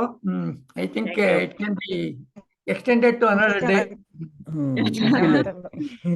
ಎಲ್ಲ ಇಂಟ್ರೆಸ್ಟ್ ಇಂದ ಕೇಳಿದ್ದಕ್ಕೆ ಎಲ್ರಿಗೂ ತುಂಬಾ ಥ್ಯಾಂಕ್ಸ್. ಜೊತೆಗೆ ಚರ್ಚೆಲೂ ಕೂಡ ಎಲ್ಲ ತುಂಬಾ ಚೆನ್ನಾಗಿ ಭಾಗವಹಿಸಿದ್ರಿ. Thank you all. Thank you ಒಳ್ಳೆ ವೆರಿ ಮಚ್. ಅಟೆಂಡೆನ್ಸ್ ಇದೆ, 35 ಜನರ ಮೇಲಿದ್ದಾರೆ. ಹೌದಾ?